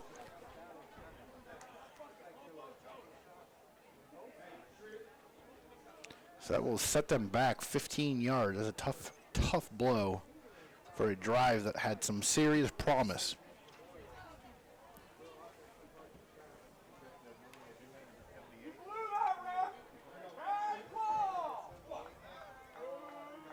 Yeah, we are hearing boos from the crowd here towards the referees, as they really do not agree with that penalty call.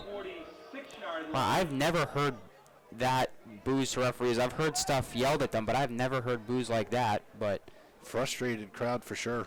Yes, very frustrated with just everything here. Is that the drive was promising because McFarland had a good 6 or 7 yards there, but then, penalty like that happens. But I do have to agree, it did look like he was getting off the player and not doing anything to him. Again, quick throw. That'll be for 5 yards. Another flag down, though. So again, a little bit of laundry here. So we have another penalty. Bergeron's complete, but there's another flag on the play. So Bergeron again is 6th target here, as Hafman's been going to him on these underneath routes. Bedford just playing soft zone. I think they're kind of content to let Manchester move the ball a little bit. Penalties on Bedford. Penalty is on Bedford, so that will move the chains. Looks like they're moving quite a bit, too. Yeah, that's a makeup call, perhaps, for... Right. You'd have to think. Helmet contact on that play. Helmet to helmet. That's why. Yeah, we saw Hafman motion that when he was coming off the field, so he knew right away what was going on. 3 receivers, the bottom of the screen, 1 to your top.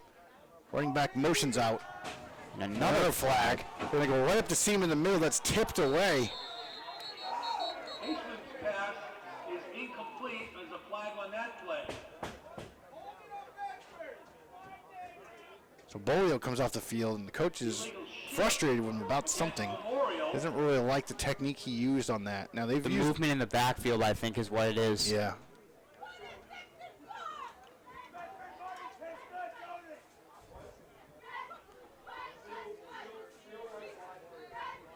Wondering what this penalty is going to be. The 3rd straight penalty here. Yeah, frustrating to see the game slowed down by the flags. First half, lots of action, ball moving up and down the field, especially in Bedford favor. But this half, slow moving. But plodding along is this Crusaders offense. They are now at the 30-yard line. 1st and 15. No running backs, empty set. Hafman takes it. Tries to go deep down the middle. He's looking, and it's intercepted.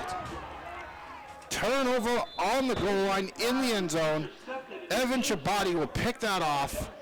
He's trying to go down the seam. It looks like that was a play designed better for cover two, but Bedford had 3 deep safeties, so it really wasn't available for him. And unfortunately, that turnover will now give the Bulldogs possession here at the 20-yard line. 4 minutes left in the 3rd. You can expect to see the ground and pound game here. Oh, yeah. They're going to try. And like I said, Angel, I really just think that they were content at letting Manchester move the ball little by little, keep the clock ticking. This game it's a 34-point lead, so it's going to be really, really hard without some turnovers or some special teams plays for Manchester to get back into this. And there's the inside handoff to Sphere. He rips it right up the middle. He's got the edge. He's down the sidelines. There he goes. And he has one man to beat chasing him down, but he's gone. That's a touchdown. 80-yard play. Logan Sphere. One play. Score. 46-6. Bedford, the route is on. It is. Just a absolute ripper of a run. This is really a frustrating game to watch. You can see the crowd's body language. They're just frustrated. The press box next to us, frustrated. Oh, yeah. And everybody's frustrated. Just a matter now of doing something positive. We're not frustrated. We're staying positive. Oh, yeah. We're on top of it here at Manchester Public Television as Michael will kick it through the uprights to make it 47-6. We're happy to be here and be seeing football. Of course, last year, not fun for anybody, and so we'll take what we can get no matter what that means. And we are happy to be here on a Saturday morning. A little overcast, about 55, 60 degrees. Can't really complain. It is October as we approach Columbus Day weekend. Or Columbus Day weekend is where we are, I should say. And, you know, a decent turnout here for a Saturday morning. You never really know when games get rescheduled, how that will affect attendance. But it seems like people are coming down ready to support. Yeah. Now you think that run from Sphere must give him at least 200 yards this game, you'd have to think. Because he's had a bunch of gut-punching runs up the middle of the field. That one was just about 80 yards or so. Yep, that was 80. So right on that one, you're right, Andrew. I mean, he's got to be, he's over 150. He's 100% over 150. Not sure if it's quite 200 yet, but I'm sure it'll look like he'll get over 200 at least this game, because there's still about 16 minutes left of football here.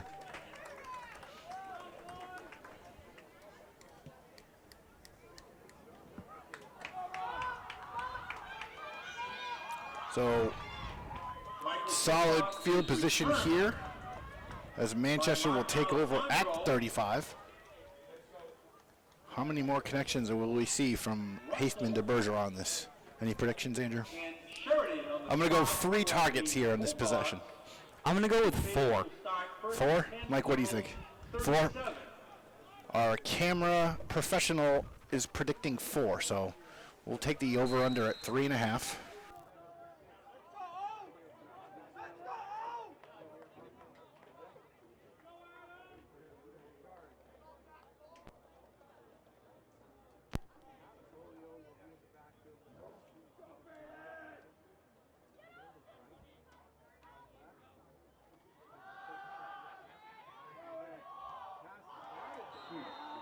Haithman's pass is blocked by Jones. Second down and 10. No, 97%. And that's just streaming.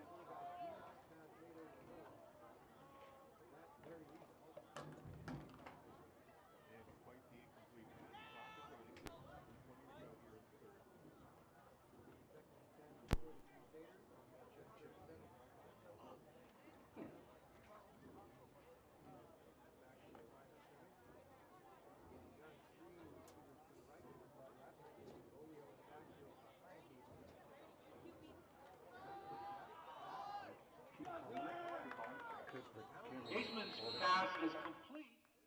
All right, so we are To Bergeron, who stopped by Sodden at the 45-yard line. Bromley also on the stop. Third down and 2. will trot back onto the field. Make the call in the huddle. This needs to be a conversion here, or looking at a long going down the sideline. Haithman's pass to Calabro is complete. Brought down by Rudinskis. That's Alex Rudinskis at the 38-yard line of Bedford, first and 10.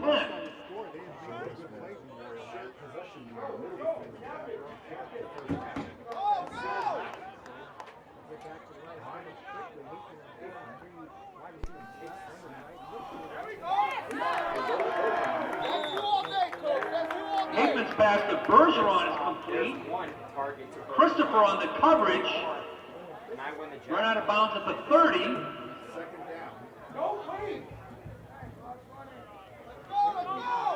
Second down and 2.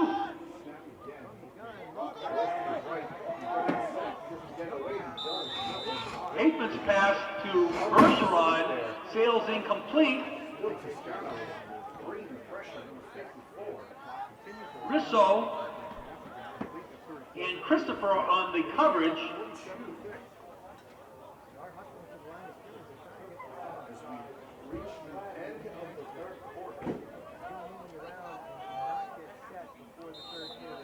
That play will be the last of quarter number 3. Teams will switch sides to play the remaining 12 minutes.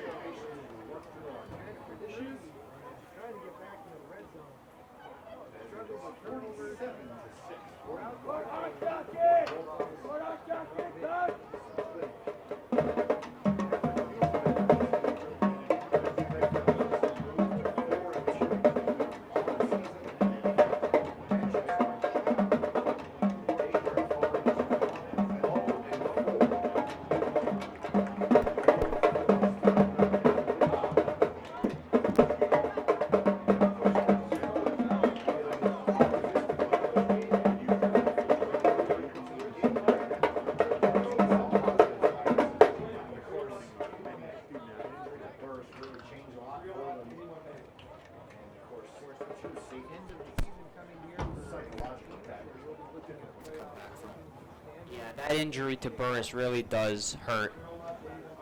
As there we go. Yeah, that injury really hurts because it just completely took away the run game, basically forcing Memorial to throw the ball.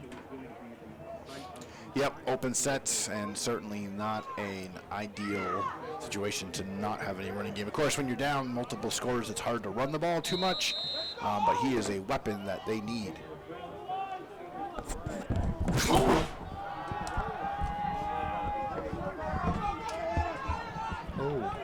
Did he Aikman on the did carry. get the first down, it looks like. Yeah, fantastic Run out of looking bounds play by there. Polishin Yes, he did. They are signaling that he got the first down. at the 25. Up here like he First did. down He's Crusaders. really been the MVP today for this Bedford 25. Manchester team. Really doing it all. Smart football. Making good choices. I think he only really had just that one bad throw into cover 3 where he got intercepted, but That's the only, yeah, that is the only bad throw There he goes. seen today. Nope. that one was tough too in double coverage. So he's pushing it to the end zone. He's trying to make a play happen, but unfortunately, the way that Bedford is defending, they're dropping 3 and 4 safety. So cover 3, cover 4, and just really saying, listen, you can have the underneath, you can have the outside, Correction, but you are Jake not Calabro. taking downfield, and it's really, really hard to throw into that kind of coverage. Coverage for Bedford.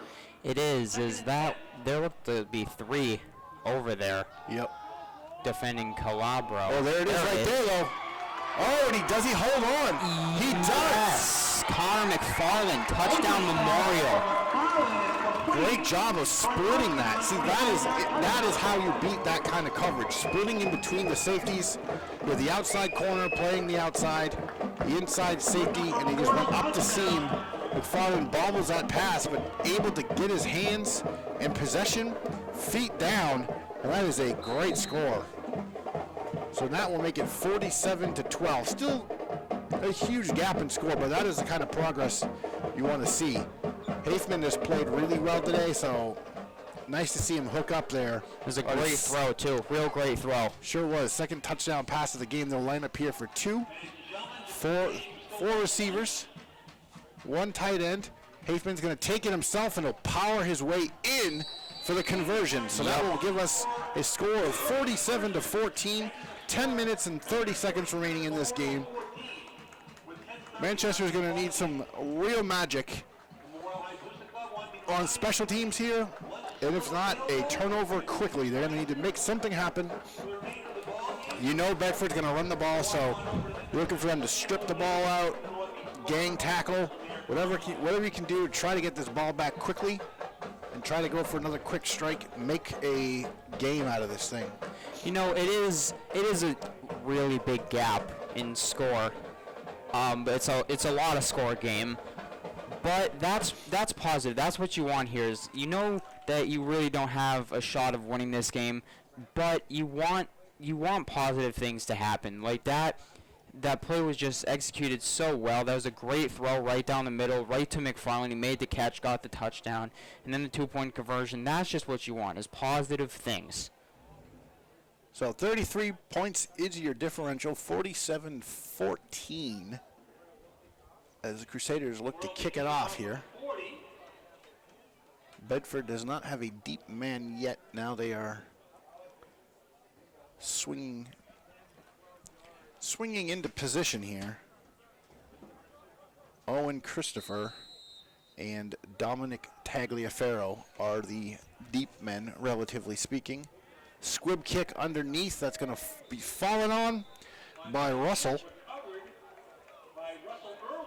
Russell Irwin will make sure that Joe Michael will come back out onto the field. So, Manchester Public Television, glad you're with us still. If you're hanging out, it is a 33-point deficit.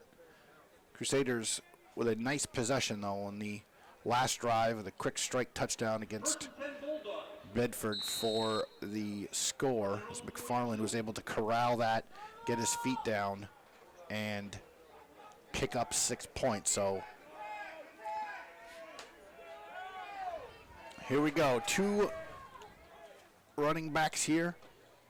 They'll go to Sphere, who's got almost 200 yards, if not more. And they are just having a difficult time taking him down as he just... Oh, well, no, he was down. Looked like he was down. He certainly was. That's how they're ruling it. And it'll be another first down. So, and that may give him that 200 there. yeah, it very well may. Huge game for him. Definitely his most yards on the season. When we looked at his stats before the game, they had 3 or 4 different running backs with over 100 yards rushing on the season, so they definitely have been rotating their backs. But today, Sphere has just been a beast for these Bulldogs. Braden Hafman, though, MVP, like I said, of this game, in my opinion, just doing it all. Making smart choices, 2 touchdown passes. Had the 1 turnover, but, really trying to make something happen in the end zone, so... Here's the rare occasion here, and Bedford's on top, 47-14. They've got too many players to try to get MVP. Joel Michael has been phenomenal today. Russell Irwin, Logan Sphere, 2 touchdowns, over 200 yards. Ledger Russell, Evan Sabati with a touchdown and a pick, and Colin Chandonnet. All of them have touchdowns. There's just too many players doing very well for Bedford today, which is why they're so far on top. For sure, Tagliaferro could have had a second one, but it got called back on that holding. So, it's really been spread around. This whole Bedford team has played fantastic. I think if I had to give it to somebody, I'd probably give it to the running back Sphere, but, that's really set up by the offensive line. Good play calling by this Bedford coaching staff, and they'll do it again. This time, Owen Christopher charges ahead for and a late flag.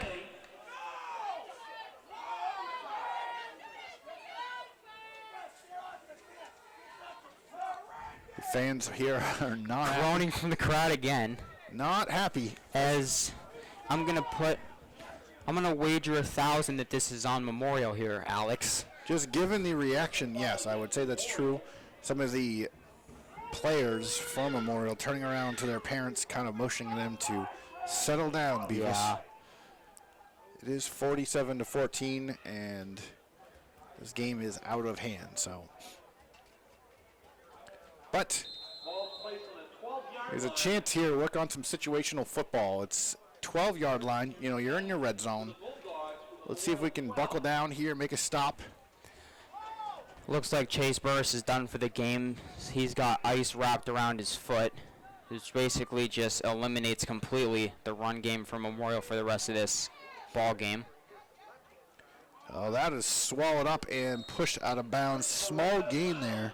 Owen Christopher, number 21. Another new running back for Bedford that we've seen touch the ball here. I'm pretty sure the entire senior class has had a carry today. Yeah. Just about here, it's looking like. 2nd and 3 from the 5. They can get a first down, it looks like. Yes, they can. So, looking for a bad snap here, maybe a bad decision. Although Michael hasn't made any bad decisions today. That snap is clean and going nowhere. Ledger Russell tries to stuff it up the middle, but the wall of red meets him at the line of scrimmage and says, "We are going to stop you here. Thou shalt not pass." 3rd and 3 from the 5-yard line. Big stop here, opportunity. Then if it's 4th and short, not sure what you do if you're Bedford. I know what Bill Belichick would do, which would go for it anyway. Yeah, you know, it is 47-14. They've got a strong kicker. I feel like they just take the 3 and make it 50 even. Yep. Although Bill would say, "What do you want me to do? Kick a field goal there?" So Yeah. we'll see. Here's the handoff. Outside There he throw. goes. And he walks his way in for the easy touchdown. So Dominic Tagliaferro with his 2nd touchdown of the day. Could have had 3, one call back on the holding call in the 1st quarter. But as it stands now, it is 53-14. Manchester has given up multiple scores in the 2nd quarter and the 4th quarter. It is now 53-14. Joe Michael sets up for the extra point. Snap is down, kick is up, perfectly splits the uprights. So a 40-point lead back on the board here for Bedford.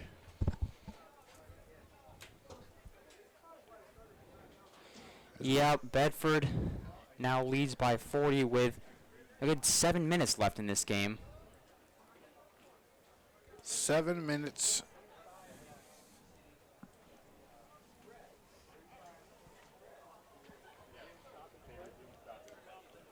Was that Tagliaferro's 1st or 2nd? 2nd touchdown, yep. It was his 2nd. Okay. Yep. Yes, he could have had that 3rd one, but looked like it did look too easy for him there on that. That's right, yep, on the holding. The holding. He's had a great game as No. well. 2 long returns, 1 on a punt, 1 on a kickoff. Holding penalties are the penalties that the game needs, but everybody hates, you know. 100%. Football without holding would just be an absolute mess. But, you know, you've got a good drive like that, and then one holding call can just completely ruin it and ruin the drive. So the game needs them. Squib kick here. Trouble fielding it, and he's going to get wrecked. Oh, that was a big hit as he struggled to field the ball. That was number 2, which I don't have on my score sheet. Andrew, do you know what number 2 is? I can't tell. No, he's not on either of our rosters. So tough play there for the unknown young man. Looked like there's a little bit of extracurricular activity at the end there. There's a couple late pushing and shoving there around the pile. So 4 receivers, 1 back here for Hafman. He's looking downfield. He'll try to split it. He's going to get that's pass tangled up, and interference. that is a flag. That's an easy call. Sawyer Bergeron tripped up. And according to the scoreboard, it's 3rd down and 3. Scoreboard lagging a little bit here, as that penalty is going to be on number 4. Again, we're getting into the part of the rosters where they're not actually listed. So number 4 for Bedford. Yeah, he's not on either of our rosters, and that is the part of the game here where quite a few people are not on our roster. Yep. Usually seen in a blowout where some of these other younger guys get in some action. Good for them for a little bit of development here. Learn a lesson there. You can't tangle and trip up a receiver like that. You got to stay in his pocket, but you can't take out his legs. And so now, looks like they're backing it up. Maybe Wait a minute. I think these fans are mad a few minutes ago. Did they not call that pass interference on number 4? Because it looked like he completely shoved McFarland to the ground. Yeah, unless they're calling it offensive pass interference, which is a little confusing. It's tough to say, but ideally these referees would be mic'd up and you'd be able to hear the official call, but we kind of rely on the signal and or the PA address announcer. Looks like it's just a making the replay of second down here. Could have been offsetting penalties, and that is wrapped up at Oh, the that's very 20. true. It could have been offsetting. Yeah, must have been because that was, like you said, there was a replay of the down. There's definitely a push there on McFarland, but also it could have been one that we didn't see, but the official did. I feel like that's what it must have been because there's no way they don't call that pass interference. Right. So a little pass there to Ethan Vilgrain, the sophomore, gets him out to the 30-yard line. So it'll be 3rd and a long 2. One Waiting to game's see just here. about eliminated here, so Haithman has to roll out to his offside. Haithman on the carry. Run out of bounds by Jones. Just shy of the first down. It'll be 4th down and 1.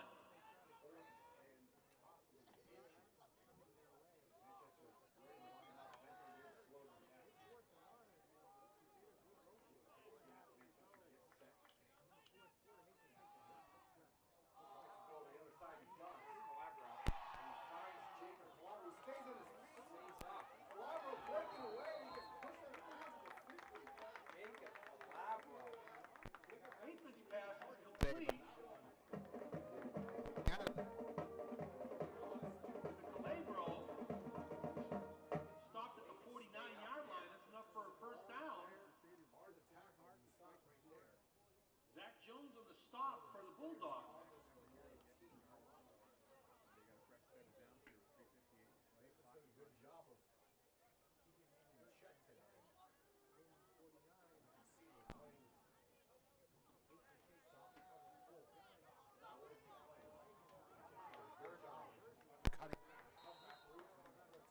Haithman's pass to Bergeron is complete to the 36 of Bedford. That's enough for another first down for Memorial.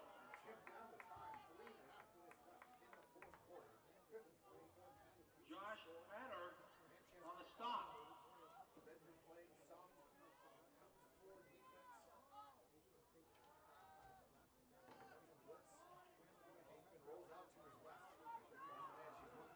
He's got an open receiver. It's Vilgrain. And he fumbles it. He fumbles it right in the hands of the Manchester player, thankfully. Bill Green on the catch, but he fumbles. Covered by Bedford is the preliminary indication. Bedford comes up with the ball. And he does. Grudinskas recovers for Bedford at the 14. Rolls out. He was offside to the left. First and 10 Bulldogs from their own 14-yard line. Finds Vilgrain. That ball just pops out into the hands of Bedford defender. Almost looked like it went right into the hands of Connor McFarland.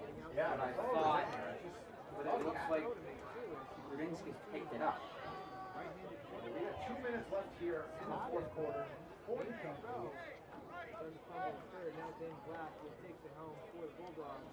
We've got a new quarterback in there. Bedford. Penalty on the play. It looks like a legal procedure against Bedford.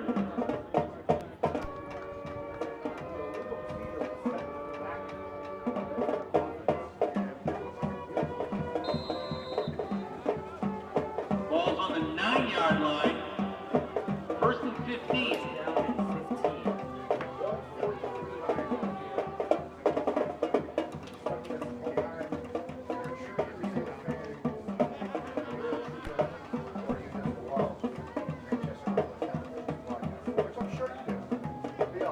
Oh, we all do, yes. And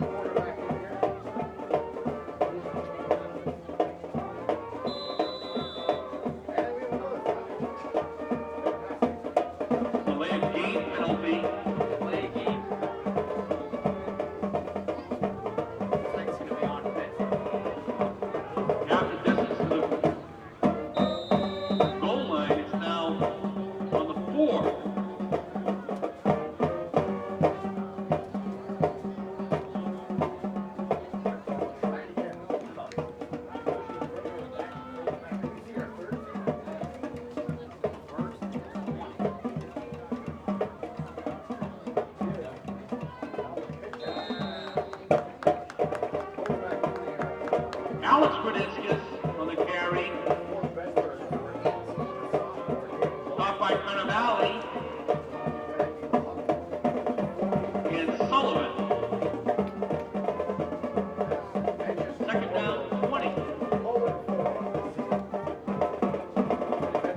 Bedford 54, Memorial 14. Memorial's last home game of the year is next Saturday at 2 o'clock. Again, last home game of the year next Saturday at 2 p.m. Thank you all for coming out this morning and this afternoon. We'll see you next week.